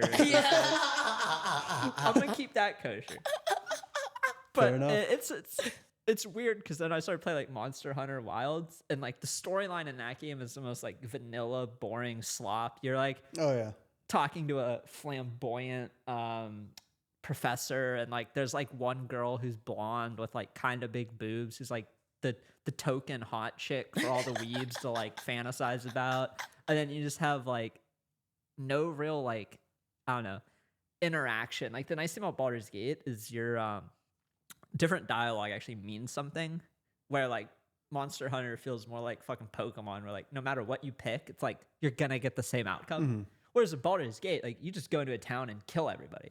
Like it might be hard to do it, but like then anytime you go to that town again, there's no people because you killed them all. Oh, okay, yeah. So You it's just, like, yeah. Just decided to fuck these people and wipe out the town. I don't like goblins. Or you can like befriend the goblins and get their like fucking brand in you, and then like certain items you might get a buff because you have the goblin brand, or like there's all these weird like things where every time you play it you can change your actions, and it actually like changes the whole storyline for you. Isn't that why the game took like a million years? To come out? Probably it took like over 10 years or something. But I normally would never play a game like that, but now that I'm sober, it's like cathartic to spend like 4 hours just fucking around And is that there's nobody? You're just playing against the So computer you though. can It's like play all NPC. multiplayer, Oh, like okay. where you team up with people, but part of the fun about playing the game is like you control the whole party of 4. So like you can choose, I meant this mage and this fighter and this barbarian, and like that's gonna be my team. Or you can choose like, well, I meant this cleric and I meant this druid or whatnot, and like you can piece together a team you want, and you don't need to like be beholden to your multiplayer's class and actions. So I've enjoyed it more than And I you can thought. just play whenever you want to. if Yeah, like, you with just your play whatever you friends. want. Like, Right, yeah, you don't have Like to I've had that with schedule friends with before, the where it homies. was like we used to try to play Divinity: Original Sin, and like he would play with us, and like I was pretty busy, and I was like, you guys could just play without me because you're not, I'm never gonna finish this game with you. I play most video games between like 10 p.m. and 4 a.m., which is like not the time to I go like, to bed at 10 p.m. Yeah, ditto. Yeah, like easy. And then I like wake up at 10 or 11 or noon. You could tell when I wake up. I post in the group chat within like 30 minutes waking Yeah. up every day. And it's like, if they do something at 9 o'clock in the group chat, they know that I'm going to miss it because I'm like not going to be up for another 2 hours. Yeah, this one's going to come and go. But I don't play like during the day. Like sometimes I do, but most of the time I feel like the sun needs to be down and I need to be like winding down. So it's kind of replaced weed in a way. But yeah, I'll probably start smoking whenever Jess is pregnant. But then once I have a kid, I'm like not gonna want to smoke again. True. And if I do go back to it, I'm gonna be much more like just smoke a joint. I don't need to rip a dab. Yeah. It became a sign when we were like going to parties and like fucking smoke with Snoop Dogg's son, and he takes one of your dabs and like has to leave because it's too strong, and you're like, okay, like maybe. That's hilarious. That's one of yeah, my more you're like, all right, this That- is. That's one of my more fun stories. Like dabbed up champ, and then he didn't say a word. He looked at his phone for like 10 minutes, just left. Like he was just like, I was like, yeah, that maybe I do have a problem. I don't know. And If I I'm like, out smoking Snoop Dogg's son, that's like rip 3 more dabs before he leaves. Like, yeah, fuck it. I want to go back to the conspiracy theory Yeah, stuff. yeah, we before gotta talk about forget. these. What's your like favorite or biggest conspiracy theory? I have to pick one that like doesn't get me canceled. No. If you had No, to bet money on one being true, Oh, that's a good one. what would you bet the most money on, or go all in on? Well, I guess my argument is like everything's a conspiracy theory until like a couple years later. I think the one that was like the most argumentative for me was during the whole COVID thing Yeah. and just being like, come on, guys, like this is like pretty obvious. And then like now it's becoming obvious. Are you on Vax? So this is like a tough. Oh, My best friend got married in San Fran, and you couldn't fly without it. So I'm a single vax. So even that's the thing too. When it comes down to it, it's like everybody's fucking morals can be corrupted, you Yeah. know. So I did get the vax because I wanted to go, and so single vaxxed. Don't really. That's the other thing too. I feel fucking exactly the same. Yeah. So I don't know how bad it all is. But yeah, that's an interesting one. I'm like pretty strong on like aliens are among us. I think that's I would put money on that. yeah. Um, After So the you fucking think, drone like- stuff. By Among Us, do you mean in the universe or like on planet Earth with us? I think like on a much more of like observational level. Okay. Like I don't think they're like Walking New shape York City. shifting, hanging out. I think they're like we're like a fish tank, and like they occasionally are like, let's see what these fucking idiots are up to. You know what I mean? And Tap then, on the like, glass. Right, yeah, exactly. Let's throw a little fucking tornado down there and see how they react. It's a simulation theory then. Right, More yes, like- very much on that. Yeah, which, cause like I was like raised in like a cult, so I think some of that transfers over less like God theory, but more of just like there are much higher beings We gotta that talk about control all being of this raised in a shit. cult. Yeah, that can't just slip under the Oh radar. yeah. That's a pretty I big also drop. forget that like everybody doesn't just know that. Yeah, we gotta talk about that. So basically, it's like Jehovah's Witness on like super steroids. What's it called? They just call themselves the Children's God. It's like really Okay. small. So they're basically how it started is my parents went to a Bible college like called the Way Corps. imagine like instead of a frat, you just have your fucking Bible college homies. Like 6 of them went different places and started like their kind of like missionary church. Like ours was, I was born like in New Hampshire, was there for like the first 14 years of my life. So Main Street Mission was down in like Manchester, church, outreach, whatever. Pretty like normal on like homeless people come in, you give them coffee, hang out, whatever. And then like my dad and mom's best friends kind of started getting a little more like aggressive as far as like the everybody's heathen, like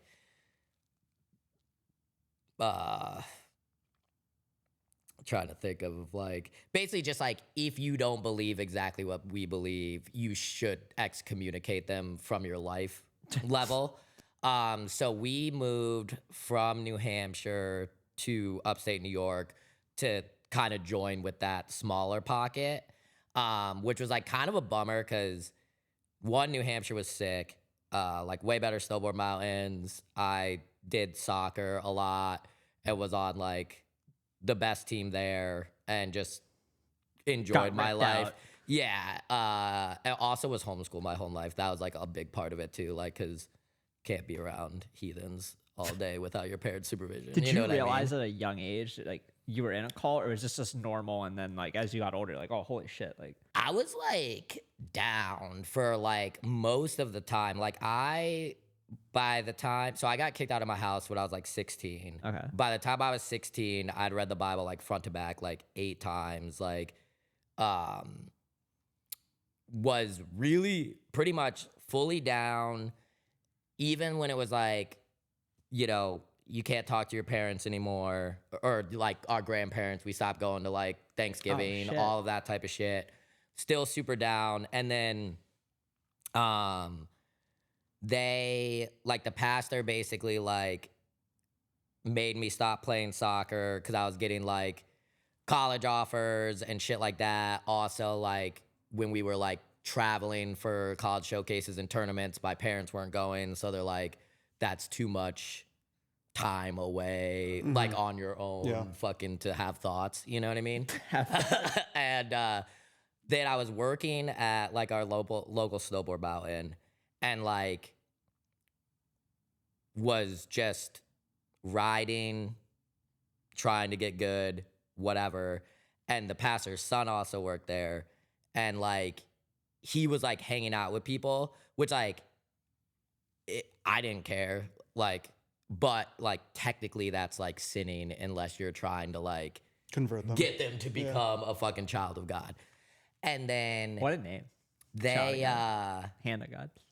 came kinda through and like had like a little sit down with all of us, and like basically were like yelling at me for trying to get like good at something, but like not yelling at him for like hanging out with he. And I was like, I was riding by myself because like nobody else wanted to like hit rails at 9:30 at night while it's icy as fuck. You know what I mean?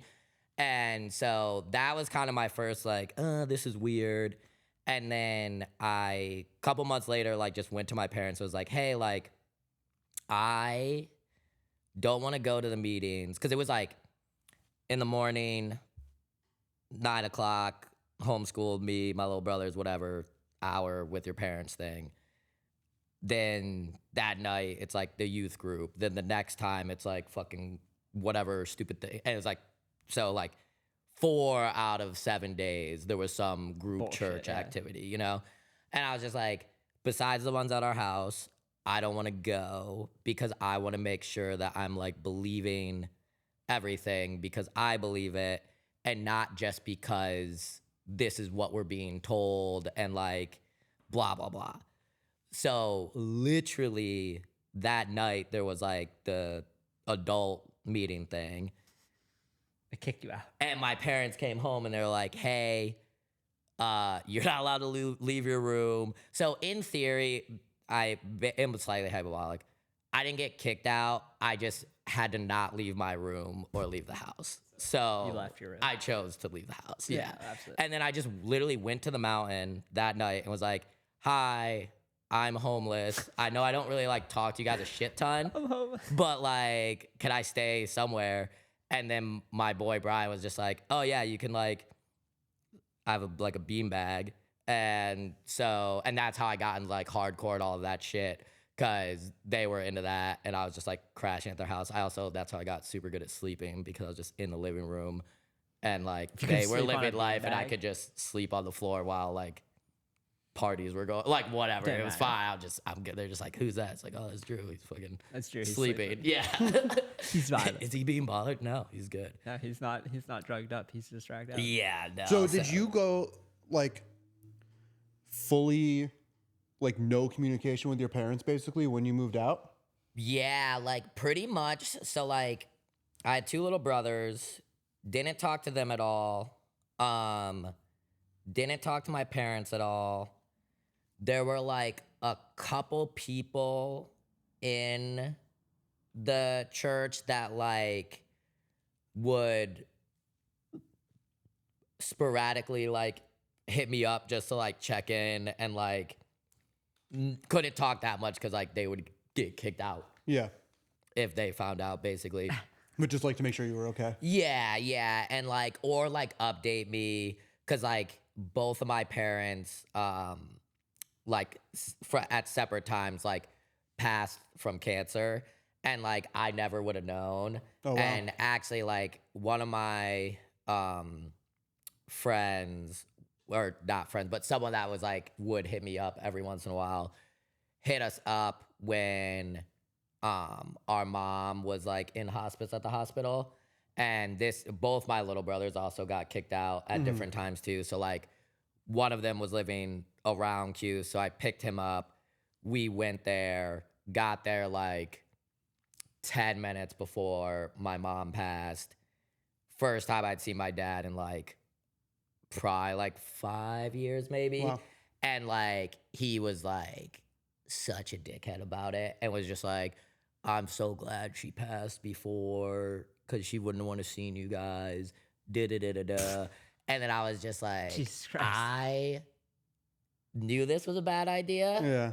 Fuck. And you definitely don't have to worry about us like pulling up whenever you're Yeah. fucking dying, because I fucking hate you, dude. Yeah. And then we left. So like that was like my last interaction with them. And like it's way smaller now, because like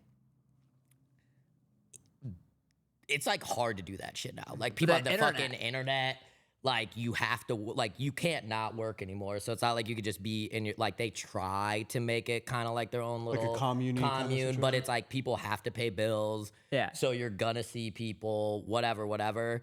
And like there was so much sus shit happen that people realize like someone's husband gets kicked out and then they're married to somebody else in a year, and like shit like that, where it's like that seems kind of weird. Like, and then also like your pool of people that you would technically have to marry is also like very small. So I think that how was a big large. was it? Like, you know, obviously not gonna hold you to a correct number here. Was it like 43. 500 people? Was Less it like than 5, I would say, because there were some people that like just logistically couldn't move, or like didn't have the money for it or whatever, so they would just come in sometimes. So if you count like that, I would say probably like 250 to 300 scattered out between like some other like small pocket places. I bet now it's like probably less than 100, because it's like there's no new people. Yeah. And then like old people are passing, and a lot of the kids like dipped. So I would be surprised if it's over 100. I haven't talked to, because anybody that I talk to now is like all those people I was talking to, they also They all left. left. So I don't know anybody that's still like in the shits or Or whatever. they get kicked out. Yeah, or yeah, got They kicked out. talk to you, then they get kicked out. And so Right, yeah. have you and your brothers been able to like maintain a relationship kind of It's through all like this? pretty weird, because like me and my middle brother, so me and my middle brother talk every once in a while. Didn't really talk to him when he like left because like we always kind of beefed, and then he was like very like fuck you, get out of here when I was getting kicked out. So I was just like fuck you. But he's like married, responsible human. Da da da da da. If you watch this, you probably won't, but my youngest brother, who I also love, he got kicked out, and I like picked him up, paid for his bills for mad long, da da da da da. Kind of more of a shot human. So like, I'm like, damn, this is why I don't want to have kids. Cause you kind of have no control. Cause it's like the brother that like I didn't take care of or could be my kid turned out fucking great. The one I was like, let me do as much as I can to set you up to be like, okay, turned out less okay. And like, still love him to death, great dude, figuring out life. Kind of hard to like come out of that type of shit and be a normal human. So like, totally get it. But it's just like such a weird juxtaposition where it's like the one that I was like, oh, like I want to be there for you, like possibly is like fuck them up worse, you know? It's almost like, it's not for certain, but when somebody goes through hard times and the only person they can rely on themselves, like sometimes it's for the better. Right. Like the suffering and the bullshit they have to go through. It's like, you kind of like figure it out or you get addicted to drugs and die. Or like yeah. the two paths people go down. Whereas like when you have someone helping you, it's like you get sometimes more enabled to like continue down the shitty path because you know you have someone helping you. Right. Whereas like if you gotta figure it out yourself, you're like, well, fuck, like I can like go hang out at the homeless camp and like shoot up drugs, or I can like get a job and try to figure it out. Yeah. Yeah. I mean, it's rough. I can't imagine growing up with like that relationship with my parents. My parents are split, but they're not like combative or hateful, or like I can't imagine like seeing one of your parents pass and then your dad be like so glad that like she didn't get to see you because she had a fucking like holy and shit. it was crazy That's because insane. like I don't know what I expected, But it it wasn't that. No. But also like one thing I will give them credit for is like absolute conviction. Yeah. Because it's like all your kids, fuck them. You know what I mean? Haven't seen them in 5 years, fuck them. Like, Yeah. I'm going to pull up and God's going to be like, which crazy to think, but it's like, I'm going to pull up and God's going to be like, Good job. Thank you for telling all your kids to fuck off for me. Welcome to the pearly gates, baby. Have a great time. You did a great job. Yeah, like you now get to live in paradise forever because like you were a piece of shit to your offspring. You know, it's like I don't know if that's how it works, and maybe I'll die and then they'll be over there and be like, "Fucking told you so," and I'll be like, "Shit, dude, Fucking told you so. I was like, God damn, I really thought you guys were wrong. No, it's hard too with like the internet and stuff. Like, how do you like fucking? Did you have the internet growing up, or like were you not until going out of the house able to like, I don't know, go on fucking Google and be like, oh, like this is the world out here. Like, oh, what the fuck is like Islam? Like, what the fuck? Yeah, is this? right. Like other stuff. So I wasn't really doing that. Like, I don't know. I assume there were other people doing shit like this too, but like, I wasn't even like doing that. I was like, so we would have like 30 minutes of like internet time, Okay. which low key was like actually kind of sick because we were just like active as fuck. But parents go to bed at like sometime between 11 and 12:30. I'm playing Maple Story until like 2 to 5:30 and then just like magically up at 6 and do it because it's like when you're a kid you don't have to sleep somehow. Yeah. And then like just doing shit. So like but I was never like looking stuff up. It was just like literally actually like Neopets or Maple Story was just every night from But like you get to meet 2 to people 5 in those games. True. From like other backgrounds. That was actually how I learned that money is good because my first set of boobs were before the Maple Story chat was like moderated. So you could like pay COD stones for like webcam boobies. So I was like, oh shit, these are sick. You can buy boobs. Yeah, and I with was like, money. all right, I want money. This is interesting. Money equals boobs. My mom didn't. They did not. They did not. They did not. Put it. They said money was evil. I was like, this doesn't feel evil. This feels pretty fucking sick, dude. That's really funny. Dude, those like early like Omegle. Oh yeah, that type of shit. Yep. See, that I didn't really get into until I was out. Yeah, I don't think I was in Omegle until like high school. I think that's when it was a thing. But that shit was wild too. That was actually so crazy. Like Just a random so webcam. nuts. It's like 9 out of 10 middle-aged dude with his dick. Which it's also like wild that like there's that many old dudes that are down to just like jerk off all day. Yeah. You know what I mean? Because it's like that is Like, absurd. Now that I'm an older dude, I'm like, you couldn't pay me $10 million. So like, Hell There's no. just a million things I would rather do before I was on Omegle with my penis out. yeah, like literally, like basically anything else. Like, Anything that isn't like torturing myself. yeah. Basically, probably better than that. do you ever watch any of the reality shows about cults? Like, stay away from that what's genre? the Mormon wives Oh, the one? Sister Wives? No, it's the Secret Lives of Mormon Wives. Yeah, that one I watched. Yeah. That was good. That one's like a new one. that There's just one came thing out. Jess watches. I guess it's not much about a cult, but it's like the guy who has multiple wives. It's like a polygamy thing, and like I guess it turns out like most of his wives just like end up leaving him and hating him. That's not shocking. I don't. I've watched some. I'm trying to think of what the name. It's of that the one dude I with like am. kind of like the longer, rattier hair. Oh yes, Like- yes, and it's also like no wonder they leave you because it's like you're gross and super rude.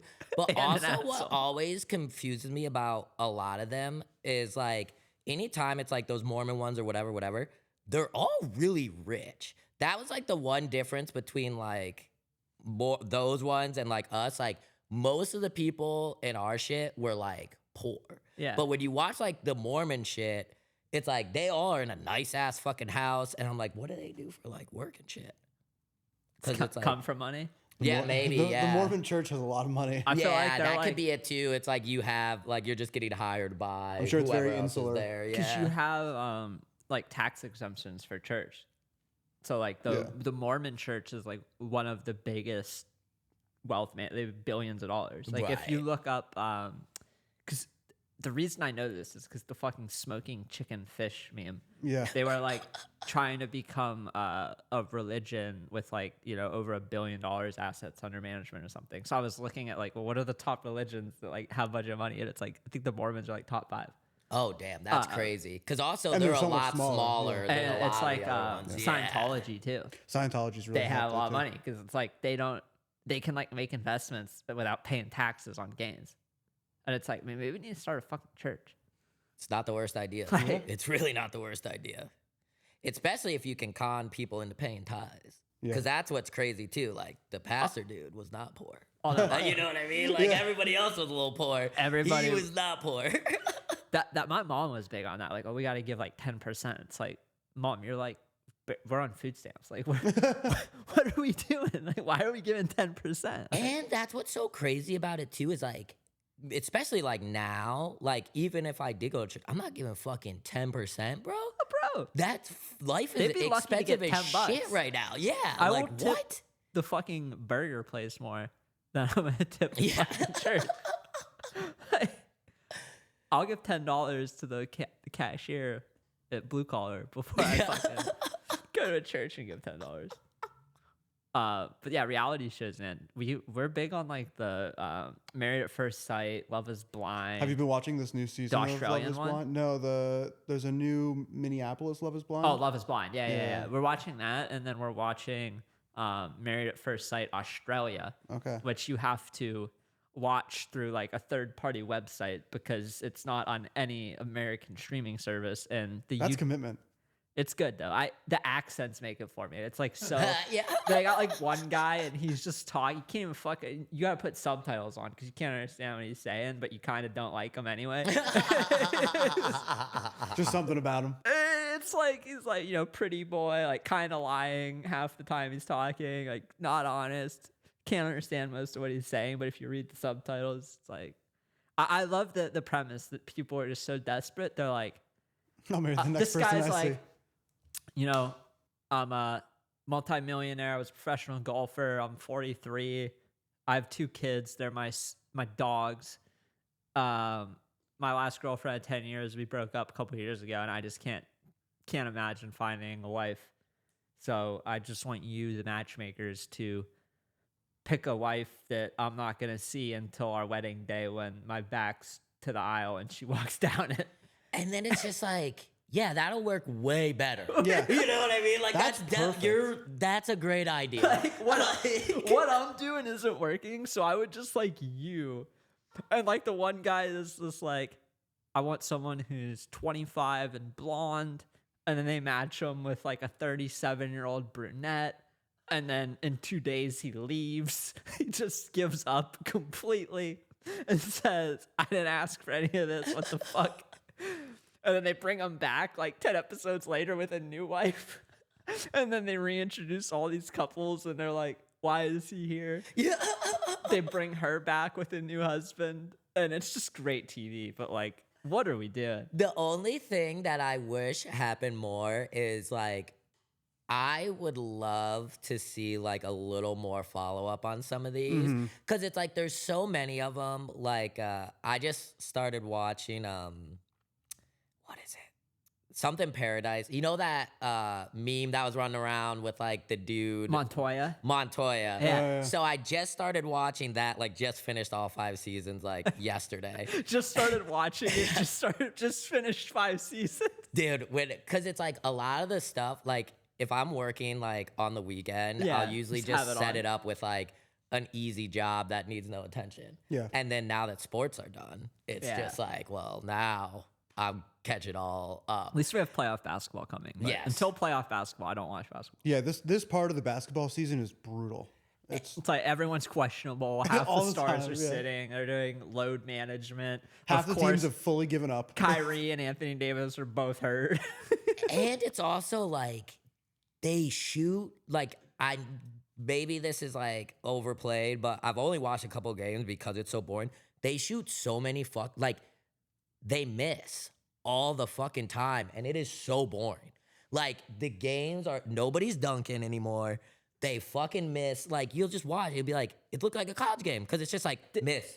They should have extra points for good dunks. Like Literally. if you do a 360 in between a legs dunk, that should be worth 4 points. Yep. Yeah, every game live should be a slam dunk competition. Yes. And you can get awarded up to like 3 extra points from like a set of judges. Yeah, exactly. There's a set of judges for Yeah. each dunk, and it's like, you know, if it's a 1 through 5, you get 3 points. 5 through I don't 8, want to 4 watch points. fucking the All-Star weekend. Like back when I was a kid, the dunk contest meant something. Oh yeah. Like Vince Carter. I mean, even Dwight Howard was in the fucking dunk yeah, his contest. terrible Superman dunk. Yeah. Just threw the ball in the Dude, hoop. now the dude winning the dunk contest, like he can't even make a top 10. He doesn't have a roster spot. Yeah, he's in the G League. Well, and what's funny too is not only is he in the G League, he also does just kick everybody else's ass. So it's like, do we need to get, because is everybody else just saying no? Yeah, Like, I think so. Then okay, that makes sense. But, like, Because just like put it- LeBron it never did it. Bake it Like, into the what, bake it into the game. True. Like just literally like a good dunk should be worth as much as a 3. yeah. That would probably solve a lot of the issues. Like I want to see a Ja Morant just ridiculous shit get extra points. Like I would watch it more. Yeah. Oh, I watch it way more. Because it's like cool when like Steph does it and he makes it a shit ton. It's not cool. Like, and I love Anthony Edwards, but it's like, dude, it's not 50%. He's So it's chucking like, it too. Stop. You know what I mean? Like, go dunk the fucking ball, dude, because you've missed 3 in a row. Like, He's one away from heating up. Just shoot or shoot, bro. I mean, at least you know with him, It's just every part of his life. It's just totally full belief in himself, whether he's having kids. Did you see the most recent thing that he filed like some motion in the court that he doesn't want to have any part of his daughter's life?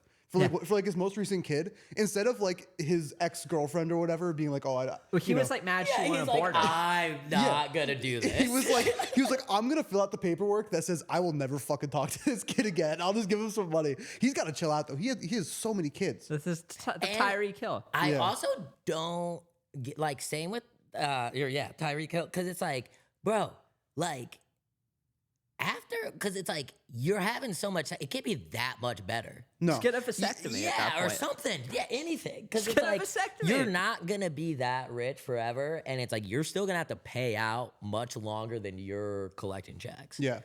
So it's like, no, that's crazy. But people are just like, fuck it, dude. She's hot. Yeah, huh? I'm in her DMs. Yeah. I'll fly you out.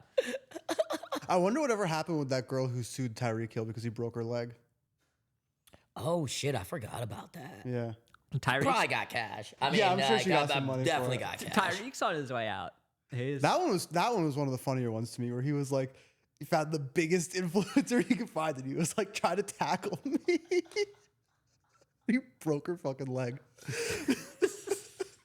Dude, it's almost like people who like get hit in the head for a living aren't the smartest people. It's this like crazy thing. And it's like same with like UFC fighters. It's like Sean Strickland. Anytime he talks, I lose like 3 brain cells. It's like, wow, He's so funny, the though. guy who's taken like 1 million hits to the head is not as smart as the guy who's taken none. Like, I can't believe that. It's wild. But it's good entertainment. Like, that's why we watch it. Well, yeah, and that's why when people are like, oh, they get paid so much, it's like they get paid so much because like there's like nothing they can do after because they literally are like dumb now. Like If they weren't Antonio dumb Brown, like before. a perfect example. That's the main use case. It's like, look at this guy here, look at this guy now. He maybe need to make a little bit more money because I think he ran out. I'm pretty sure he's like filing for bankruptcy. Right Antonio Brown? Yeah. Yeah. See, so he didn't get paid enough. But he's like having college kids run his Twitter so that he can rug shitcoins. Like, it's not a good look. He's not even 40. It's like, Yeah, that's true. No, too. the smartest thing you could do is do like what Andrew Luck did and just play for like 10 years and be like, yeah, I'm out. Yeah. Before it gets bad, you're like, I'm somehow done. you're Tom Brady. Yeah, or be Tom Brady. I play for like 25 years. Yeah. Be a horrible caster, but it doesn't matter because you're Tom Brady. Yeah. Like, Somehow get more athletic as you get older. I think he's one of the worst. Like, I love Red Zone, and I'm spoiled by Red Zone because you don't have to hear the commentators. And then when you watch the primetime games, you're like, Jesus Christ. Like, Isn't Scott Hansen leaving Red Zone? is he? I think he is. I feel like that can't happen because it's What like are that, they going to do? There's I don't know. nobody that's going to I remember do that. hearing something about it. Like, I think he got a really big offer from like a network or something. Good for him. He deserves it. I mean, and he probably is like, oh yeah, I'd love to do one game. You know what I mean? Like, yeah. Yeah. He has a whole fucking setup where like he dehydrates himself before Red Zone starts every Sunday so that he doesn't have to pee, so that he can go from 1 to like 7 or 8 straight. When I watched like him talking, I forget what pod it was on. I'm sure he's talking about. I think before. he was on the Bill Simmons podcast. And It talked was about it. crazy because it never even processed in my mind that I was like, oh yeah, like when I go to the bathroom, like he's not going to the bathroom, like he's on this entire fucking not time, pissing in a bottle food. under the stage, exactly. like- And like never, I can't think of a time where he's like ever since I've watched football, like he's there, like that's crazy. Because yeah, it sucks for whoever has to replace him because they are gonna get absolutely destroyed day one. Yeah. Like there's not a single person that's gonna be like, good job, dude. Because there's Just- no just- way you could compete. Just bring in like Kay Adams. Just bring in somebody. No, you know who they should get is Taylor, the girl who does the walking pics. bets. Dude, she's having a kid. She's having a kid. She hates crypto now. Yeah. I feel bad for her, honestly. I do too. I think got she a was bad completely shake on ignorant that. to what she was getting Yeah, herself into. she was really just... Wait, did she drop a token? No, someone else did, and they sent her a bunch, and then she was like, this is fucking terrible. Like everyone's yelling at me all the time. And she sold the tokens and then everyone was mad at her again. And she got fired from her like DraftKings. She lost her DraftKings DraftKings sponsorship, which was total No bullshit. way. Yeah. Wait, she got fired because just someone gave her tokens. And then she She was tweeting about it and shit, but someone she really gave her didn't the understand. tokens for like a couple days. She was like, "Oh, this is nice. The number keeps going up." Like she was talking about it. Then she realized, like, wow, it's just a bunch of like white dudes who want me to talk about the token and jiggle my boobs so the token goes up, and like maybe this kind of sucks. So then she sold it, and then people were just like sending her death threats for selling the token. Saying that she was a scammer and all this. And then she like, I Damn. think she gave all the money to charity that she got from Yeah. selling it or something.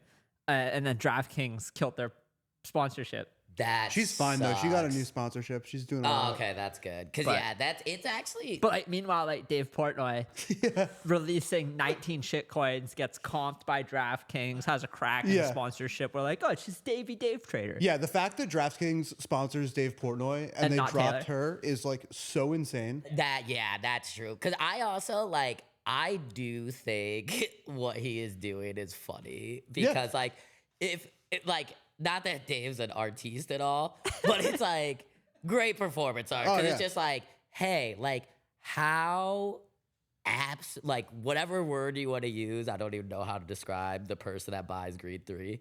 But like Smart. yeah, it's super genius. But it's like, it's just like, oh, like you're bummed.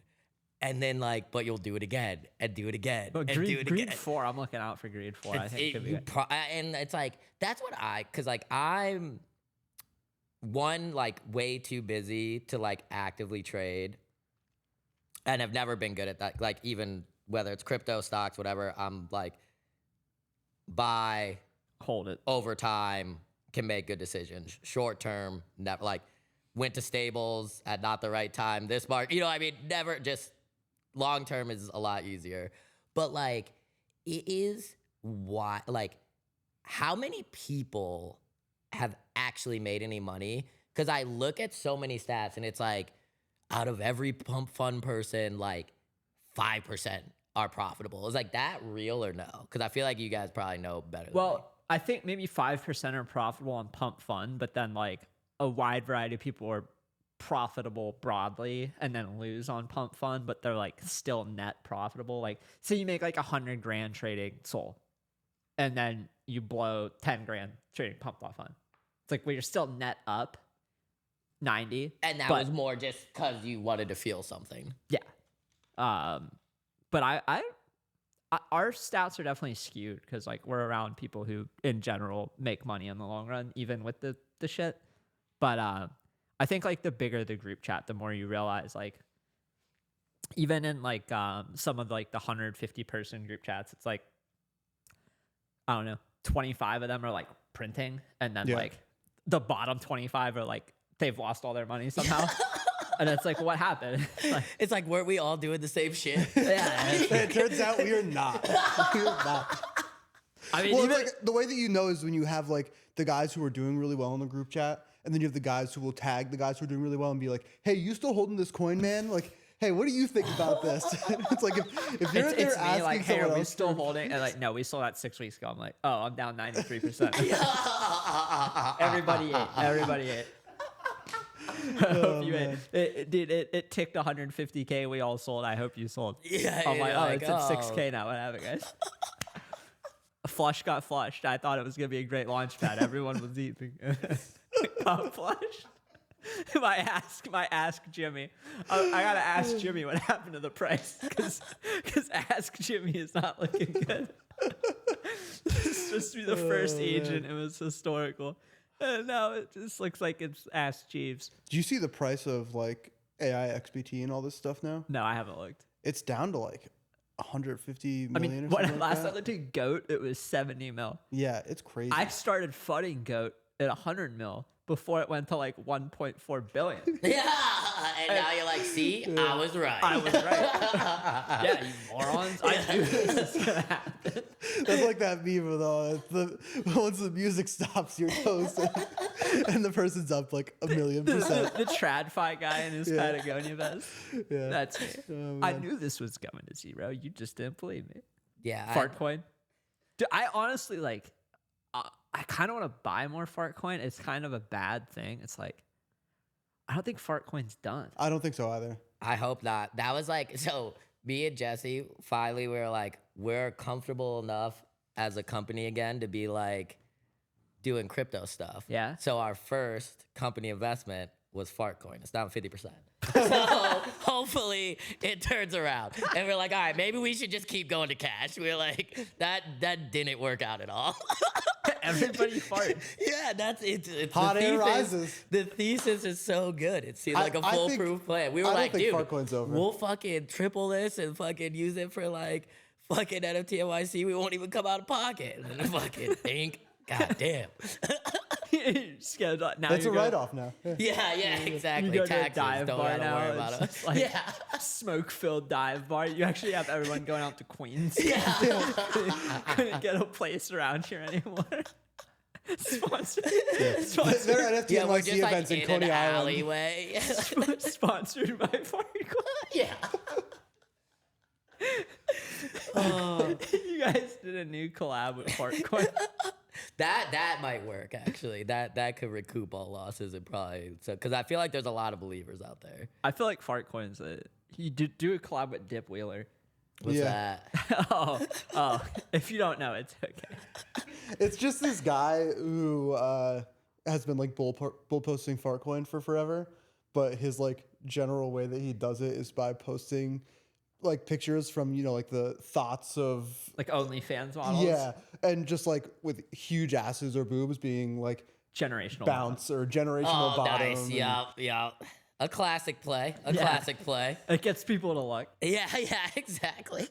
The posts get a lot lot of bookmarks. Eyes on the charts, baby. Somebody's got to do it. What's Every your, time you post, I have to like, oh, can't let Allie see that. dude, She's gonna be like, "What are you doing on there?" That's what's crazy too, like being on X in public, because it's like just sometimes there's porn. And you're just or like, a murder video. yeah, that too. And you're just like, dude, like I'm literally like There's a kid sitting next to me. in line at Taco Bell and someone's sucking someone's dick. And like they definitely saw that. And like I'm not gonna explain it to them, so they just think I'm watching porn in line. Like, You got a murder, dude. I watched a gang wipe out 3 people in a minute. just like guns or Yeah. knives? See, it's funny. I don't get any of that shit on my. Because I watched it. They put it Yeah. in front of me and they're like, oh, he just spent a minute watching these 3 people He get wants shot. to see more of this.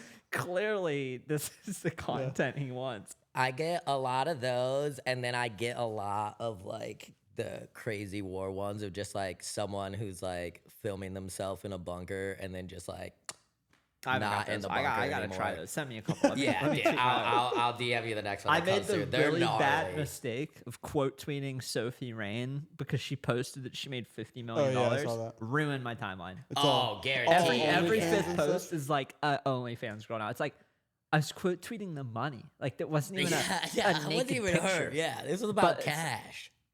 But now it's like, oh, you must love this. Yeah, you horn dog. I'm in the coffee shop and it's just like Dip Wheeler. Oh, another. It's like him coming from Fartcoin, but then this fucking OnlyFans. I'm like, okay, I need to like reset. Like they need a reset algo button. I think Instagram has that. Really? Yeah, I'm pretty sure they do. I really need. That's that. a good feature. Yeah, like just let me reset it. Like let me like 2 art work in progress videos and like a murder video, and then I'll get my timeline perfect, and I'm good. Like, It's the perfect ratio. It's a 2-to-1. Yeah. Art to murder. it's all art. And like there's different timelines too, because it's like, for instance, I still am getting a lot of football shit. Don't Yeah. care anymore. Like give me something else. So it's like, yeah, you reset like I every like the month. You'd be combine good. highlights. I like watching the 400-pound lineman run a 4.940. I'm like, he's screaming as he runs. Like this is violent. And then it's also like, not only is he faster than me, he's also the size of like through a wall. You know, like if he did that here, he would just go through all Yeah, the he'd be things out and of end the up building. outside. It's Yeah. just a juggernaut meme. I'm the juggernaut bitch just running through the fucking walls. What would be one of your dream collabs that hasn't materialized yet? You put it out in the world. Or who would you want to design a line for? maybe if not dream collab. I think I'd rather do a collab because I think I'm like pretty set on doing like stuff for other people in like that realm. Yeah, you got enough of that. Yeah, just because it's like I only have so much time, so I'd rather like benefit me, in not just like a monetary way. Yeah. That's tough. I feel like Definitely does not need to be like crypto based. Could be, but doesn't have to be. no offense FTX. to crypto, but it No. probably wouldn't be. Well, no, I mean, I feel like it probably be like Wendy's. Wendy's. Yeah, Yeah? because like I am a huge fan of like the weird, like McDonald's does it really well. Yeah. Wendy's doesn't really do it, and They I need like to. Wendy's better than McDonald's. So if it was like anybody was like you could do anything possible, it would be Wendy's. And then if it was like a brand, it would probably be like Palace because I like their shit the most, and then like Adidas because it would be sick to do a shoe. What Wendy's order is your go-to? Dude, kind of just like classic Dave's, dude. Yeah. And then The the burger. fucking spicy I go nugs. for the burger. Yeah, like the classic Dave Berg, just a fucking single patty, Son, and then Son of the spicy Baconator nugs. has been my like. I don't know if I've had a Baconator in a while because Son of- Baconator son- doesn't have lettuce and tomato, right? No. I need I need I'm not a veggies on my rabbit. burger. Yeah, Yeah, I nah. need the veggies. I like my burger just meat and cheese. No veggies. Son on of the it. Pickle maybe. Baconator is basically like Dave's double with bacon Nice. and none of the other shit. It's not like a Baconator is an aggressive amount of food. Yeah. The Son of the Baconator is like 50%. Oh, it's like- that makes sense. It's yeah. manageable. You're not gonna die after. No, I mean like a fucking Baconator is like 9 strips of bacon, 3 patties, And it's like this fucking 1,500 calories, and you like Oh, have man. to take a nap right I haven't after. had Wendy's in years. So Wendy's like headquarters is in Columbus. Oh shit. So Maybe I gotta visit you and so- sneak in there. I mean it's 15 minutes from our house, but they put a new Wendy's in like right next to where we live. So it was like, oh, let's try it out. And it's like, yeah, I still like the chicken sandwich doesn't hit. Like, I gotta go to Chick-fil-A if I want a chicken sandwich. Not Popeyes, not any other fucking place that does chicken. It's like I still love Chick-fil-A, but the burgers from Wendy's are like Wendy's and Culver's. Yeah. I'm a big Culver's guy. And also, there's something about the square shape that just gives it a little extra like taste of. Well, yeah, I like to deliciousness. like the Culver stuff is like smash. Like today we had a smash burger, and like the older I get, like the thinner I want my beef patty. Oh yeah. When I was I younger, love a good smash burger. dude, when I was younger, we had this place in Columbus called Thurman's, and they make like a fucking half-pound burger. It's 1 patty. It's like this fucking thick, and I'd be like, oh, that's delicious. I got 3 meals out of it. Now that I'm older, it's like, if it's like thicker than my fist, dude, like I don't really want that. Like I'm good. We used to go to Fuddruckers. Yeah, is and they had big thick patties, and yeah, I like to. Now I want as thin as possible. Yeah, I'd rather have nice and 3 crispy. thin Yeah. ones all smashed together than like a thick single one that's that thickness. And it's something about that crunch Yeah. that it has too. Yeah. It gives it a little extra, like, oh yeah. And I don't love like when I get a steak, I like it, medium rare, even borderline rare. I don't love when you get a burger and It's it's like, rare.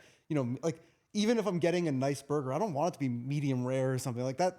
I don't know. Because it doesn't feel like when you're eating like a steak, it feels like you're eating like meat. It's like, oh yeah, I just killed this animal kind of Yeah. with my bare hands and I'm eating it.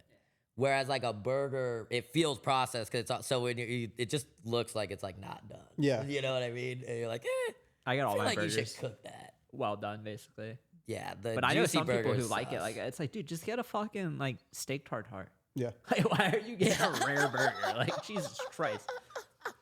Do you ever? Yeah, you're not taking a bunch of ground meat and making it at home and being like, let me get that thermometer out. Okay, it's rare. Yeah. It's perfect. Just a little sear. Yeah, exactly. Just brown it. That's No. What do you think is the most like misunderstood thing about Goonz? it. Like people not in your community who look at it and they're like, huh. Well, one, which who knows what we're gonna do about this. We've lost the battle with Goonz. the chronic masturbators and Goonz. That's tough. It's really started to come up a lot more. Like even like, cause we're doing way more like normie pop-ups and like we were at this fucking People event. just show up like on Omegle, just jacking Yeah, off. They're right, like, whoa. yeah. It's like I thought we were gooning. There's these like two like 14-year-old kids that are like, yo, this shit is sick, da-da-da. And then they're like, is that the name? And I was just like, fuck, dude. Like, this sucks. And it's like now these like little 14-year-old kids are like, dude, this shit was fire until I realized you were like a jerk off haven. So like, that's one thing. If you do just come across it, Goonz world isn't like masturbation world. So I just want to clear that one up for anybody that wasn't 100% sure what they were getting into when they saw the name on the pod. Thought about changing the name of the brand because of it. It's like, well, that's the tough part because it's like Build up this whole brand. that would be like a very community driven conversation of like, do the NFTs stay, whatever. Because it's like, we're not like, there's a strong chance we're doing ComplexCon again this year because we skipped it last year because it was like too close to Basel. They don't give a fuck what name shows up. They know us as a brand. They've seen us execute, blah, blah, blah. So if it's like Goonz World or like Johnny Steve's Pop-Up Emporium, they'd be down, you know? So like that part is not the worrisome, but it is like there's so much like Goon Gang, like we have a lot of fucking things that like 3 years ago were like cool. Like I said in our group chat, it was like a TikTok or Instagram, but it's like when old heads get out of prison and he's like, I'm the biggest goon in these streets. And then it's like a bunch of kids being like, hey, yo, dude, settle down. He's like, you all don't want to fuck with a goon like me. They're like, yo, what are you doing, old man? And like, I'm just like, this is us now. Like, so that's a battle that we have to fight through and figure out. And yeah, so that's one. And then I think the other thing is like, I don't think we've done a great job showing off like the intricacies of like the technical aspects behind the brand yet. Yeah. Which I think moving forward we're gonna do a lot more. But that cause like there are even like some people, less now, but like when NFTs kind of were like worth money or whatever, there was like a strong consortium of our community that was just like the NFT merch brand or whatever, and like we're like not stoked on that. And I was just like, well, I'm pretty sure this is gonna like make us last longer than whatever the fucking shit you're into, which like turned out to be right. But yeah, I think that would be the biggest thing is like we actually like Jesse's a fucking mastermind, and we're pretty lucky that he like doesn't want to work for like Disney Plus or Twitter or places that could pay him way more because he actually wants to do something that's cool. Fun. Yeah, so we pretty much lucked out there. But yeah, those would be the two biggest things that I would want to clear up for the people. Originally, you were like Cryptoon Goonz, and then you took out Cryptoon, and you're just like, we're Goonz. Yeah. And now whatever the fuck is next, because and like I said, it's not official, but it is definitely becoming an uphill battle. Because even like some of the people, like I have like a bunch of friends that are like semi-pro or pro snowboarders that have like, you know, some of them can post, some of them can't like explicitly post, but will like wear it at least, whatever. And now even like some of like people that are like legitimately my friends, it's like they'll wear the shit that like doesn't have the name on it, but they'll like, wear the flower hat. Yeah, the flower hat, that'll rock. But like Goonz World, not as rocking, and it's just like that was like the thing about our drop. We didn't really put any name outside of the bag, which says our yeah, both like our same names. with this one. You can't even really read. It says Goonz World in Bitcoin, but like you can't actually see. But like we didn't put like on the green long sleeve maybe. True. Yeah. But like most of the other stuff is just like logos. Yeah. Or like art. It's not like Goonz XDs. Like people are like, you're gooning with nuts. Yeah, like, yeah. exactly. Like, oh, see, exactly. And it's like, yeah, it's tough. It is tough. It's like it's my name the has- Goonz X D's Nuts collab. yeah, exactly. It's like that doesn't help the case. We're gonna work with Die with the most likes and just put fucking ball sacks and flashlights on You it. guys should do a 3-way collab where you just lean into it and make like a Gooner. gooner Which thing. would be Dude, fire. It'd be really funny. And his shit, when we went to Consensus, that's Yeah. the first time that I've ever like seen his stuff. Yeah. I've been like obsessed with him ever since. Dude, it's you- all so fucking You were good. there the day we did the painting, right? Where we were drawing ball sacks. So was- funny. Meet Ross or whatever. He did like yeah. Bob Ross, but instead of a landscape, we drew trucker nuts. Now I have this bloody pair of truck nuts I drew that sit on our bookcase. I'm And sure like, Jess loves that. dude, when we have like the cat sitter come over when we go out of town, I like take it and put it down so they're not just like staring at this bookcase with a bunch of like serious nice art, like framed James ball jeans, and sacks. then there's just like truck nuts with a puddle of blood and like a monster logo and a cash for gold.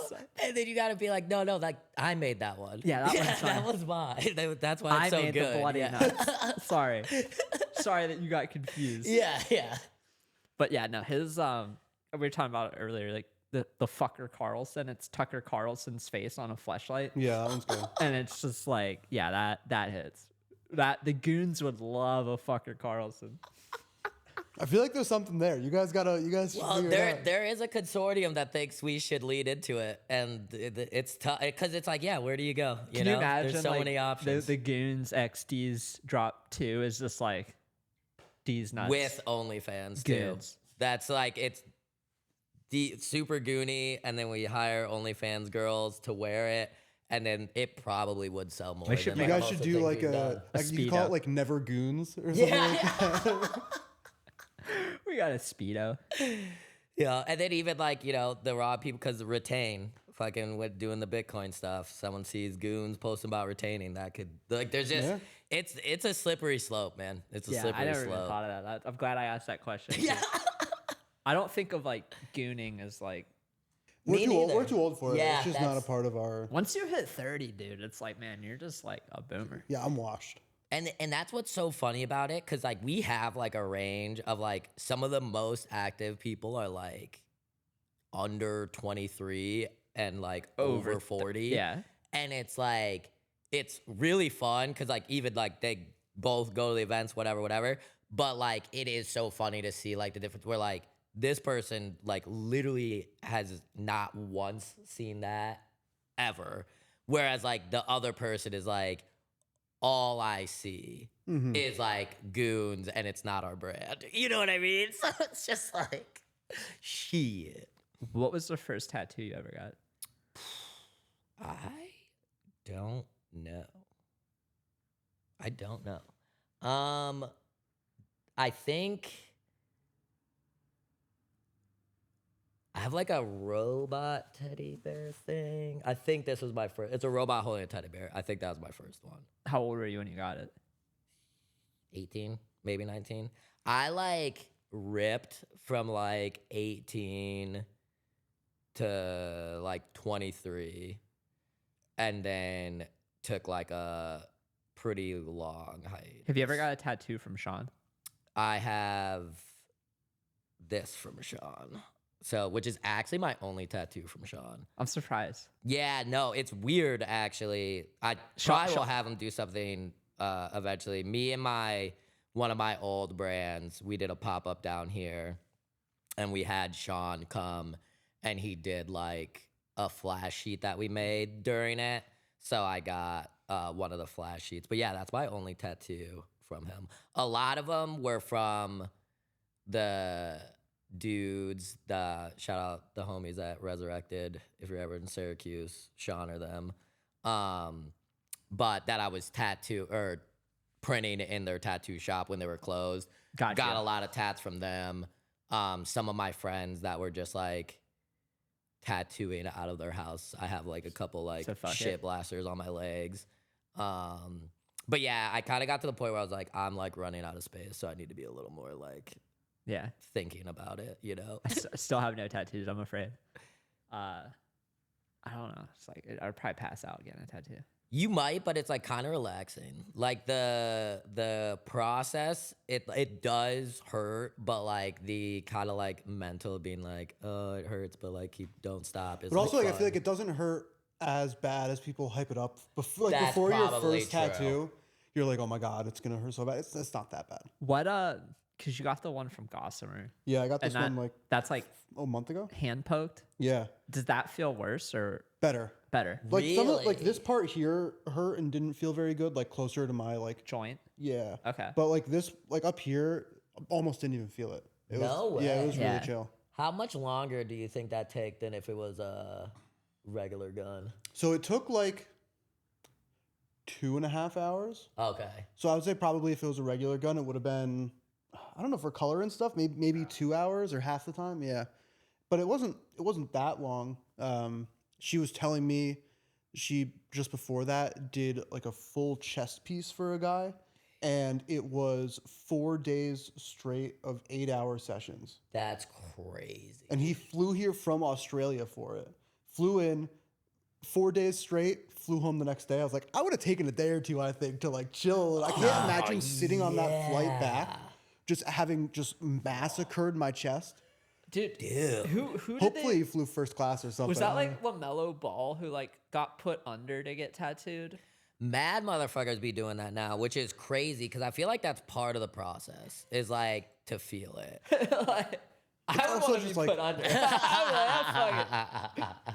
Because I feel like, yeah, once I got one, I want it stopped. Like most people I know, like they don't just stop at one. It's like, well, now I got a sleeve. Or, like, Right, now I and got, it's like you like art, and then once you have like art, then you're like, oh fuck, I could do this. Yeah, again. I definitely Like, I slowed down. Like this was the first one that I got for like I had taken like almost 2 years off, I think. Yeah. But not really on purpose. Just I feel like sometimes you're just like, oh, I was You're I was busy. thinking about it. I was busy. And I was like, oh, I haven't gotten a tattoo. Busy in a really running a long company time. and shit. Yeah, you get married, do all this shit, and you're like, oh, I'll get a tattoo. And it's like also like once you get enough, you have to like actually want to do it. Like it's got to be something you like or like An artist you think an is cool experience or or something like yeah. that. Yeah, because like for a little bit, it's fun just to get tattooed, and then after that, then you're like, okay, like. what Like, do my I best actually- friend I've from gotten growing up. past the like, oh, now I have tattoos part of it. Right. Yeah. Yeah. I like how that one has turned out. Like, Yeah, I love it. I think it looks. I'm definitely Yeah, gonna get that more does from her. look fire. I feel like, yeah, her style is so unique. And Yeah. then That's I also just like, crazy, Chris, for I know. fucking stick and poke. Yeah, like some of these lines and stuff are insane. They're so thin. It's really. I cool. like her like dragons too. Like Yeah. she puts the flash sheets on Instagram, and I'm like, man, if I would get a tattoo, like hers are some of the ones that I'm actually attracted Yeah, to. I think Allie and my wife, are gonna get matching. She has like these like heart tattoos. I think we're gonna get like some matching heart tattoos. Where? I think I'm gonna do mine like here, like a Okay. very Easy spot. cliche heart tattoo location. Hell Yeah, yeah. like you got the Hell yeah. sailor. You should put it on the inside, so Yeah. like when you Yeah, when I you don't know. flex, it grows a little. But no, I definitely want to get more from her. It was fun because I otherwise have all black on this arm. It was nice to get some color, but it's cool because she even does like the white. She like there's like a lot of white in it, and I feel like it makes the rest of the color pop a lot more. No, it definitely pops. Like just from sitting even back here, it's like, Yeah. oh, what is that? Whereas like the black and white ones, so like they Kind of blend blend in. together a lot more. That was like one of the worst experiences I've ever had.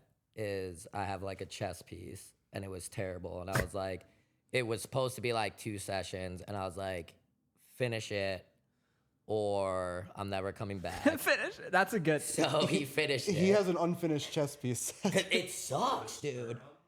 Nuts. Just you're somehow it's like here, but someone is literally chiseling into your brain. And then after that, because we were supposed to do like white outlines, and It felt like a good they idea before. all fell out. So I was like, bro. And like he did discuss like, I don't know if this is gonna work, but it'll look sick. And for like 2 days it was so sick.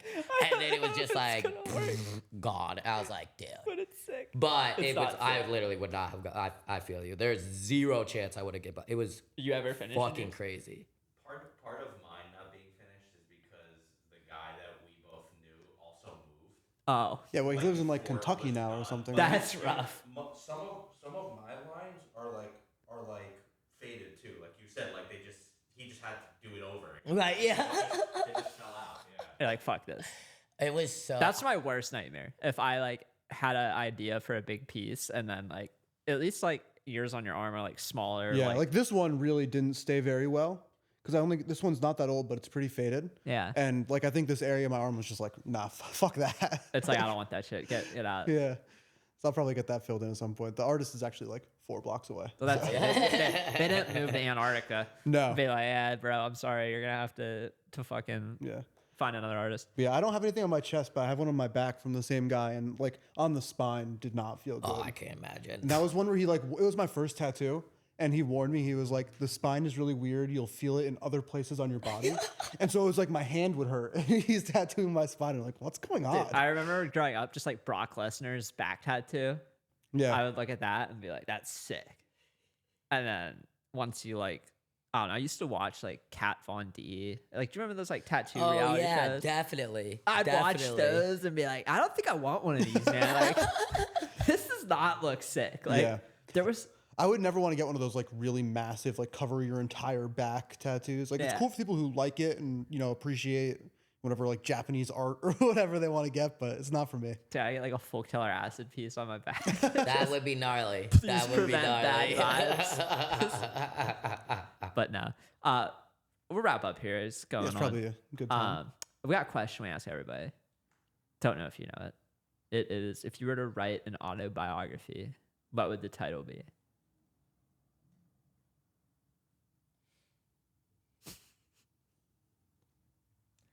Oh, I have to think. No, you're Yeah, good. it's a hard one. Most people take some time. They don't just like blurt out like Gooner. I forget what show this is from, but I'm gonna fuck up how I say it. This is a story about a guy that started from the bottom, that worked really hard and is still at the bottom. I think I said it right. Yeah. Is that like an intro to a show? Yeah, I forget what it might have been Portlandia or something, but yeah, that's it. That would be it. Started from At the least bottom. from now. There's Yeah. still time though. There's still Started time. from the bottom. Yeah. We're still here. Just like moderately above the bottom now. Nice. But enjoyed it, enjoyed it. That's the bottom is where the most fun is, Yeah. The top is lonely. Yeah, exactly. That's where all the farts rise to. You don't want to be like that. Yeah, You don't wanna yeah, be with the true. farts. Dude, this has been fun. It's fun to like.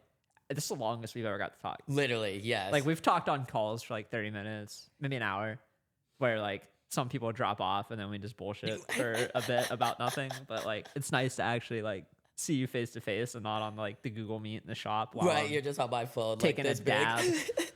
dab, telling you how I want these very specific ornate cut and sew techniques that like aren't possible because we need to make a blue and red hoodie that's like never been made before.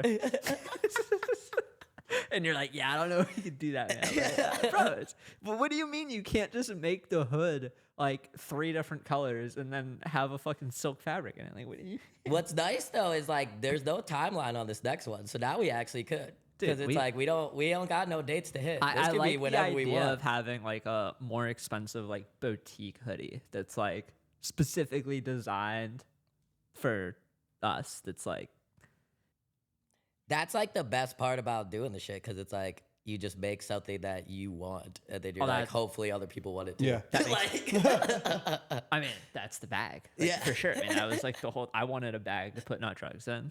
A lot of people ended up wanting a bag to put nut drugs in. yeah.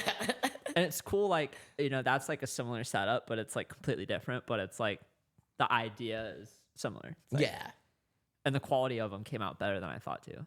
We definitely learned that, like, we'll probably keep doing these because it's also like this is like the crypto world Yeah. accessory. Everybody like, lo- it's so good. Everyone needs a bag. Yeah. And when you go to these events, you don't want to carry a book bag around. You want to be the fucking nerd. Like, full And it's on. like you have more stuff than your pockets can carry. Dude, I went to Miami, forgot my not drugs bag. I bought a shitty like Nike running bag, and it couldn't fit more than like my phone, a bottle of pills, and my phone charger without like. And I was like, dude, I need my fucking like bigger bag. Yeah, right. But I also like, I don't want to look like a douchebag with like a $3,000 fucking Louis shoulder bag. Like, I'm like, I don't want that. Like, this is perfect. Like $40. Like, if I lose it or something, I don't feel like shit. Yeah. But then I also can like beat it up. I don't feel like I'm like burning a hole in my pocket. So it's been fun, man. Hell yeah. Thank no, you. I appreciate it. How was the cherry cola? Oh, very good. It was pretty good, Very yeah. good. Better than expected? I would say so. I'm not a huge Celsius fan, to be honest. Yeah. And I liked this one. Okay. I thought it was pretty good. What's your go-to? I mean, I like coffee, but I really like White Monster if I'm going to do. Really? Like before I go golfing or something, is always a White Monster. Are you I like can't the- have coffee before I go golfing because coffee makes me have to shit. Yeah. True, and So- it's like I'm too far out in the fields right now. Yeah, it's like I'm going to some golf course right now. I'm not trying to take a shit. And so If I White don't drink Monster coffee, is- I almost don't shit. That's pretty impressive. I have no problem shitting. Oh, okay. No. I shit like 2 to 3 times a day. If I don't drink the coffee, it's like my body's waiting for the cue, Yeah. and it's like, dude, where's the coffee? Like, And you're like, we have a timeline it's thing like that we do it's together. 9 o'clock. I haven't drank coffee. It's like you're gonna just explode. I think it's a great place to end it. I know we're gonna explode. Hot air rises. Hot air rises. Yeah, buy Farcoin, please. Save us. For the sake of the company.